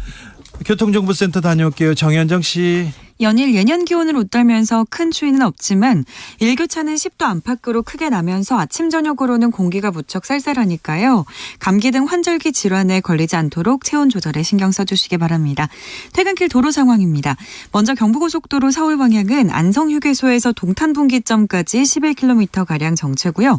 기흥 부근에서 죽전휴게소까지도 역시 11km 넘게 막히고 있습니다. 서울요금소에서 판교분기점까지와 달래내 부근에서 반포까지 밀리고요. 반대 부산 쪽으로는 한남에서 서초까지 천천히 갑니다. 경인고속도로 서울 쪽으로 서인천에서 부평까지 천천히 가고요. 부평 부근 1, 4, 5차로에서는 승용차 관련 사고를 처리하고 있습니다. 부천 부근에서 신월까지 막히고요. 서해안고속도로도 서울로 들어오는 차들이 많습니다. 먼저 바람 부근에서 정체가 시작됐고요. 화성휴게소까지 6km가량 정체 이어져 있습니다. 팔탄분기점에서 짧게 막히고 있고요. 매송휴게소 부근에서 용담터널까지 밀립니다. 영동고속도로 인천으로 가는 길인데요. 동선 부근에서 부곡까지 밀리고 있습니다. 군자분기점에서 영동선 시점까지 막힙니다. 안전운행하시기 바랍니다. 정현정이었습니다.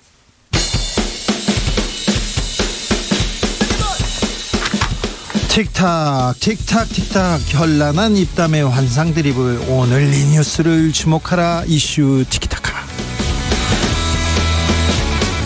머리끝부터 발끝까지 더 뜨겁게 이야기 나눠보겠습니다. 청코너 최진봉 성공회대 교수. 네, 안녕하세요. 최진봉입니다. 홍코너 김병민 국민의힘 비대위원. 예, 안녕하세요. 반갑습니다. 네. 국정조사 극적으로 이렇게 타결됐습니다. 다행입니다. 네, 다행이죠. 어쨌든 뭐 국정조사는 할 수밖에 없었고 국민의 입장에서도 계속 이걸 반대했을 때 국민적 반감 또 국민적 비난이 쏟아질 수밖에 없어요. 특히 어제 이제 유가족들이 나와서 지금 울분을 토하는 저도 보면서 눈물을 많이 흘렸는데 네. 너무 안타깝더라고요. 저도 이 자식을 키우는 부모 입장이잖아요. 저도 제 아이가 20대인데 그 생각을 하니까 너무 가슴이 아픈 거예요. 네. 그래서 그런 모습 때문에도 저 여론이 많이 바뀌었을 거라고 생각해요. 국민의 입장에서 계속 이걸 반대하다가는 제가 볼 때 후폭풍이 엄청나게 클 거다. 그래서 아마 예산안도 중요하니 예산안을 빌미로 해서 어쨌든 딜로 하고 하는 걸로 바꾸지 않았나 이런 생각이 듭니다. 국민의힘이 정치력을 이번엔 좀 발휘했습니다. 주호영 원내대표가 나름대로 영향력을 행사하기 위해서 노력을 했던 것 같고요. 의총에서도 다양한 생각들을 다 갖고 있을 텐데 의총에 있는 국회의원들에게 합의에 대한 정권을 좀 부여받고 그 재량권을 활용했던 것 같습니다. 초창기부터 국민의힘이 얘기했던 건 일단은 신속한 상황에서의 수사가 먼저다. 특수본의 수사가 거의 지금 어느 정도 상황까지는 정리가 돼 있는 모습인데요.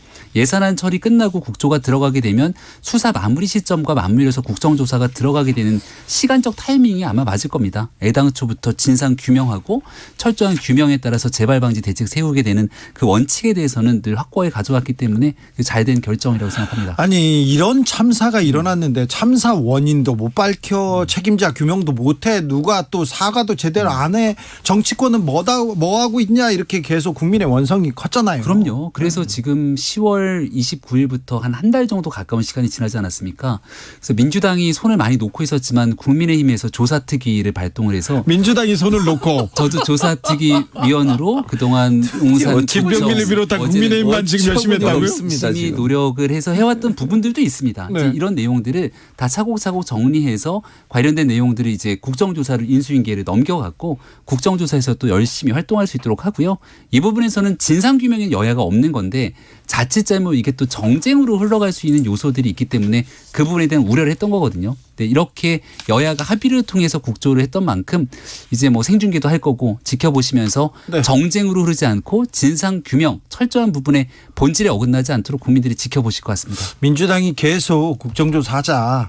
그 국민의힘 그러니까 말은 국정조사를 하더라도 민주당도 특위가 있으니까 활동을 하시면 되는데 실질적인 활동에 나름대로 성과를 내기 위한 국민의힘의 노력이 있었다는 점을 말씀드립니다. 활동이라고 처음 들었어요. 네, 그 활동도 국정조사를 통해서 해야 되는 거예요. 그래야 증인도 부르고 또 물어볼 사람도 불러서 물어봐야 되지 않겠습니까? 증거도 주고요. 그렇죠. 그러니까 예를 들면 민주당이 아무리 야당이 할 수 있는 게 뭐가 있겠어요. 어디 보면 경찰서가도 만나주기를 합니까? 만나더라도 제대로 조사를 할 수 있습니까? 국정조사라고 하는 틀 안에 들어와야 국민의 명령을 받들어서 국회의원들이 활동을 하는 거고 그러고 나면 거기 들어온 사람들이 거짓말을 하거나 아니면 잘못하면 질책도 당하고 또 책임도 지게 만드는 거 아니겠어요? 그런 거 반드시 필요하다고 봅니다. 자, 저명한 언론학자와 대변인, 명대변인이기 때문에 이 얘기를 좀 물어봐야 되겠습니다. 도어 스태핑 중단하기로 했습니다. 잠정 중단이죠. 잠정 중단입니다. 어떻게 보십니까? 일단은 누구보다 윤석열 대통령이 용산으로 이 대통령실을 이전하고 또 도어 스태핑을 하기로 결정했던 것은 의지가 투명하게 있었죠. 많은 것들을 공개하고 또 국민들을 대신해서 믿는 기자들과 소통하겠다는 의지가 확실했습니다. 그리고 지금도 확실하다고 저는 생각을 합니다.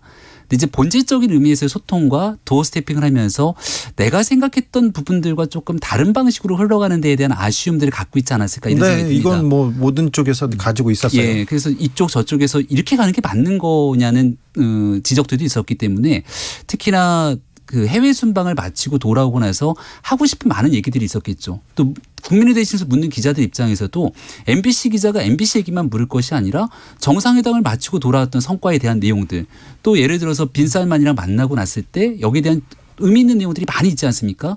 그런 상황들에 대한 질문들이 오가면서 사실상 도어 스태핑이 그 의미를 다져야 되는데 그렇지 못했던 측면에서 부정적인 요소들이 빵하고 튀어나오니까 내부에서 좀 혼란이 있었던 것 같고요. 이런 일들에 대해서 이번 기회를 계기로 그 도어 스태핑을 아예 없애버리는 것이 아니라 어떻게 용산 시대에 걸맞게 기자들과 소통의 내용들을 좀 본질적으로 의미를 살릴 수 있을 것인가를 돌아보는 계기가 됐으면 좋겠습니다. MBC 탓이라며. MBC 탓도 있죠. 무슨 탓이에요? 일부 있죠. 뭔 탓입니까? 도대체? 내가 묻고 싶네 진짜. 아니 MBC 기자는 정상적으로 물어본 거예요. 저는 그걸 가지고 문제를 삼으면 안 된다고 봅니다. 기자는요 불편한 질문을 하는 자리예요. 늘 기자는 주 기자도 늘 불편한 질문 하셨잖아요. 전 예전에. 질문에 막 많이 쫓겨났죠. 그러니까 그거를 예를 들면 문재인 정부 때도 근자감 질문하셨잖아요. 그분 뭐 나중에 국민의힘 대변인도 하셨고 그랬는데 근자감 얘기할 때도 문재인 대통령이 뭘 한 적 없잖아요. 그거 가지고 답변 다 하시고. 그러니까 저는 기자가 질문하는 거 가지고 문제를 삼으면 안 돼요. 뭐 그리고 들어가시는데 질문 예전에는 들어가시다 질문하니까 돌아오면서 답변한 적도 있었어요. 윤석열 대통령께서. 근데 그걸 뒤에다 얘기했다고 뭐라 하고. 아니 이건 저는 그거는 좀 잘못됐다고 봅니다. 국민의힘이나 이제 MBC를 공격하는 분들이 그런 태도를 가지고 얘기하는 건 저는 정말 잘못됐다고 보고요. 불편하고 대답하기 힘든 거 질문하라고 기자를 하는 거고요. 네. 권력기관에 대한 감시와 견제하라고 기자를 거기에 보내놓은 거예요. 가장 중요한 역할이죠. 네, 그래서 그런 부분을 문제 삼으면 안 된다고 보고 저는 이제 개인적인 생각이에요. 윤석열 대통령께서 어찌 보면 도어 스태핑을 좀 중단하면 어떨까 생각하고 있는데 울고 싶은데 뺨 한 대 때려준 게 아닌가 그런 생각도 개인적으로 드는데 뭐 저는 김병민 지금 그 위원 말처럼 다시 시작했으면 좋겠는데 제가 볼 때는 잠정이 아니라 상당히 좀 오랜 기간 안 하지 않을까 이런 생각이 듭니다. 참고로 윤석열 대통령이 불편한 질문 때문에 그걸 받기 싫어서다라는 건 절대 아니고요. 왜냐하면 MBC 기자를 비롯한 수많은 기자들이 좋은 질문을 하는 게 아니라 늘 불편한 질문을 하게 돼 있습니다. 그러니까 국민을 대신해서 묻고 있기 때문에 불편한 질문은 기본인데 국민을 대신해서 소리 지르라고 있는 자리는 아니죠. 그러니까 자기 매체에 관련된 내용들을 바탕으로 그 일에 대한 답변들이 미진했다는 내용으로 역정 내듯이 소리를 지르고 그런 부분들에 대해서는 적절치 않다 판단하게 되는 것이고 아까 이제 김혜령 기자 얘기를 잠깐 하셨는데 김혜령 기자가 근거 없는 자신감 물었다가 경기방송이 난리가 났었거든요. 결국 해당 기자가 나중에 그 회사에 있지 못하게 나오게 됐던 상황. 또 문재인 대통령이 과거에 그 KBS 기자와의 간담회였던 거를 기억하는데 생중계 때 그 진행했던 기자 표정이 좋지 않았다고 송모 기자였던 걸로 기억납니다. 난리가 났잖아요. 집단적으로 그 기자에 대해서 아니 근데 이거는 좀 다른 게 이게 국가기관 공권력에서 지금 행한 거하고 일부 지지자가 가서 비판한 부분하고 조금 다른 거지. 조금 다르잖아요. 그러니까 국가기관이 행했다는 건 어떤 얘기? 그러니까 예를 들면 국가기관에서 전용기 타지 마 그런 것도 있었고요. 네. MBC 문제가. 그러니까 저는 이렇게 생각해요. 소리를 질렀다고 소리 지른 게 아니에요. 그게 왜 소리 지른 거예요? 들리라고. 그러니까 돌아서 가시기 때문에 뭐가 악의적이라는 거죠라고 물어본 거예요. 그 소리 질렀다고 얘기하면 안 돼요. 이 문제에 대해서 바라보시는 분마다 판단이 좀 다를 겁니다. 도어 스태핑 그리고 김건희 여사가 지금 그 문제가 가장 중요한 문제가 아니잖아요. 이제는 좀 정리하고 넘어가는 그런 좀 지혜를 정부 여당에서 대통령실에서 보여줘야 될 것 같아요. 그러니까 멋이 중한디라고 생각했을 때 가장 국민들께서 궁금해하는 내용들 그리고 지금 이 시기에 가장 필요한 게 뭘까를 좀 고민해 보게 된다면 대통령실에 대한 고민들도 어떻게 진행돼야 될지가 나올 것이고 또 야당 입장에서도 지금 이 문제만 갖고 뭔가 정쟁의 요소로서 빌미를 삼으면 안 된다고 생각하거든요. 언론에 관련된 내용이니까 이제 언론 탄압 이렇게 주장하게 되는데 언론 탄압이라고 하는 것은 과거에 이재명 대표가 예전에 한 언론사를 폐간시키겠다. 이 정도는 돼야 이게 언론 탄압인 것이지 지금 나와 있는 갈등의 요소들을 언론 탄압이다라는 식의 정쟁의 요소로 끌고 가지는 않았으면 좋겠다. 만약 이게 그냥 넘어가니까 그런 해프닝이 있었다고 쳐요. 예를 들어서 불편함이 있었다고 얘기하고 넘어가면 돼. 아니 그걸 가지고 그 출입 기자단한테 세 가지 조건을 줘요. 이거 중에 반말하지 말라고 막 이런 세 가지 중에 하나를 선택하라고. 그게 문제라는 거예요. 제 말은. 그러니까 이 문제도 MBC가 그렇게 질문한 거에 대해서 여러 의견이 있을 수 있잖아요. 그럼 대통령실에서 그분에서 좀 불쾌하게 생각했다라고 논평 내고 끝나면 되는 문제야. 아니 징계를 하고 도어 스태핑 없애버리고 아니 MBC 기자에 대해 출입 정지를 시켜버리고 이렇게 행동하니까 문제가 되는 거예요. 그러니까 논란이 커지기만 하는데 이제 논란은 좀 잠재우고 일하는 모습을 좀 보여줘야 됩니다. 그런데요. 천공스승이 그만해라 해서 지금 도어 스태핑 그만둔 건 아니죠. 그 장경태 의원 주장 아닌가요? 그 조명막 몇 개 켰다고 얘기했다가 나중에 가짜 뉴스로 드러나니까 그 내용은 안 하고 본질은 그게 아니었다. 그런데 천공 스승이 이런 얘기를 하긴 했잖아요. 방송에서는 스승이라는 표현도 적절치 않은 것 같아요. 천공이란 사람이. 천공이 그랬습니까? 뭐 유튜브에 여러 얘기를 하는 사람들이 많은데 도어 스태핑 중단하라고 했던 사람은 홍준표 시장을 비롯해서 얼마나 많은 사람이 주장합니까? 그런데 천공이 대통령실에 대통령과 영부인한테 영향을 미친다 이런 얘기는 계속 나오는데 이거는 대통령실에서 리스크 관리 차원에서라도 어느 정도 지금 좀 얘기를 해야 되는 거 아닙니까? 관계가 없다고 명확하게 밝힌 바가 있었고, 근데 그럼에도 불구하고 여기다가 천공이라는 사람을 끄집어 갖고 다시 뭔가를 얘기하게 되면 뭐가 있는 것 아니야 이렇게 나오지 않겠습니까? 중요한 건 민주당의 최고위원이란 직책에 있는 사람이 그 내용들을 끄집어서 얘기하지 않았으면 구태여 우리가 이 귀중한 공중파를 낭비할 필요도 없을 텐데요. 가짜 뉴스에 더해서 뭔가 선동성 발언으로 국가에 정말 중요치 않은 일들을 이렇게 엮어내는 일들에 대해서는 지양할 필요가 있다 말씀드립니다. 자, 뭐 조명 문제는 가짜뉴스 아닌지는 조사가 이루어질 거고요. 경찰 신고를 했고 또 뭐 일부 언론에서는 실제 실험을 해봤다는 언론사 보도도 있어요. 그러니까 제가 그건 뭔지는 단정적으로 얘기하지 않겠고요. 다만 지금 저는 주 기자 말에 동의하는 게 뭐냐면 천공이 그렇게 자꾸 대통령에 대해서 김건희 여사에 대해서 얘기하잖아요. 그거 좀 못하게 해야 된다고 봐요. 물론 본인이 자유니까 얘기할 수 있겠죠. 그런데 대통령에서 경고를 좀 강하게 했으면 좋겠어요. 왜 대통령에 대해서 아니면 김건희 여사 이렇게 해라 저렇게 해라 이런 행동에 말을 하지 말아라. 그것 때문에 괜히 오해를 불러일으키는 거잖아요. 결국은. 그러니까 지금 김병민 위원 말처럼 그게 사실이 아니라고 하면 대통령이 좀 더 강하게 천공에 대해서 메시지를 던지는 게 저는 필요하고 공식적으로 명확하게 선을 긋는 게 필요하다는 거죠. 자, 민주당으로 좀 넘어가겠습니다. 예. 이낙연 이름이 언급됩니다. 조기 복귀설 얘기가 나오는데 민주당 내보다는 언론에서 지금 그렇죠. 계속 불을 지피고 있죠. 있는 것 같습니다. 네. 민주당 주변에서 이런 얘기가 좀 있습니까? 아니 없어요. 없는데 이게 자꾸 만들어낸다고 저는 봐. 아니 물론 민주당 내에서는 오늘 지금 서른원하고 누구야 윤영찬 의원이 안 가기로 했어요.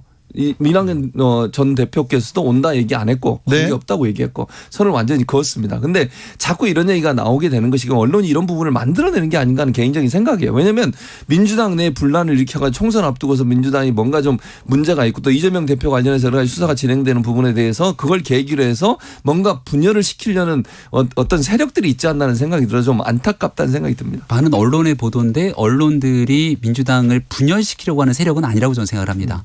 근데 상식적으로 봤을 때 김용 부원장이 구속됐잖아요. 김용 부원장 구속의 사유는 불법 정치자금, 대선 경선 자금을 건네서 받았다는 건데 그 내용이 만약에 재판을 통해서 사실로 드러나게 된다면 그로 인한 가장 큰 피해자는 누굴까? 물론 국민이겠지만 실질적인 피해자는 불법 선거 자금으로 막 돈 선거했던 사람 때문에 낙선하게 됐던, 그러니까 후보가 되지 못했던 이낙연 전 대표도 하나의 피해자가 될 수 있는 거거든요. 이런 일들에 대해서 지금은 다들 함구하고 있는 상황처럼 보입니다만 재판이 조금 더 진행되면서 만약 제기되고 있는 많은 대장동 일당 그리고 이재명 대표 측 사람들에 대한 혐의들이 진실로 드러나게 되면 민주당은 여러 혼란에 빠질 수밖에 없는 건 현실이다 이런 생각이 듭니다. 그러니까 그거는 이제 김병민 의원의 생각인 거고, 왜냐하면 구속영장이 청구가 돼가지고 구속할 필요가 있어서 했다고 지금 발표가 나온 거잖아요. 영장이 발부가 됐다고 해서 그 사람이 죄가 있다고 단정적으로 얘기할 수 있는 상황은 아니라고 봐요. 구속영장 발부되고 나서 구속작품이 풀려난 사람도 많고 재판 과정에서 다른 경우가 나온 경우도 많기 때문에 재판을 지켜봐야 된다고 저는 보고요. 그리고 김용, 정진상 예컨대 그분들이 받았다고 뭐 그렇게 예정을 하더라도 그분들이 그럼 과연 이 돈을 어떻게 썼는지 하는 부분은 아직까지 얘기한 게 없어요. 그리고 그분들은 지금 받지 않았다고 얘기를 하고 있는 상황이고, 그렇기 때문에 그걸 단정적으로 얘기해서 이 당의 대표가 들어와서 뭘 할 수 있다 이렇게 얘기하는 것은 너무 앞서가는 얘기다 이렇게 생각합니다. 속보 말씀드리겠습니다. 원유철 전 의원, 최응집 전 강원랜드 사장은 가석방 결정됐습니다. 반면 김경수 전 경남지사는 부적격 심사를 받았습니다.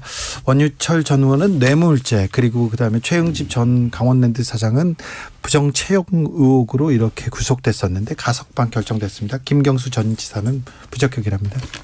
네, 그렇군요. 네. 속보가 하나 더 있던데. 어떤 거요? 네, 저 노영민 실장이랑 관계돼 있던 CJ 압수수색. 아까 얘기했어요. 얘기 다 했습니까? 네. 송영길 전 대표 네.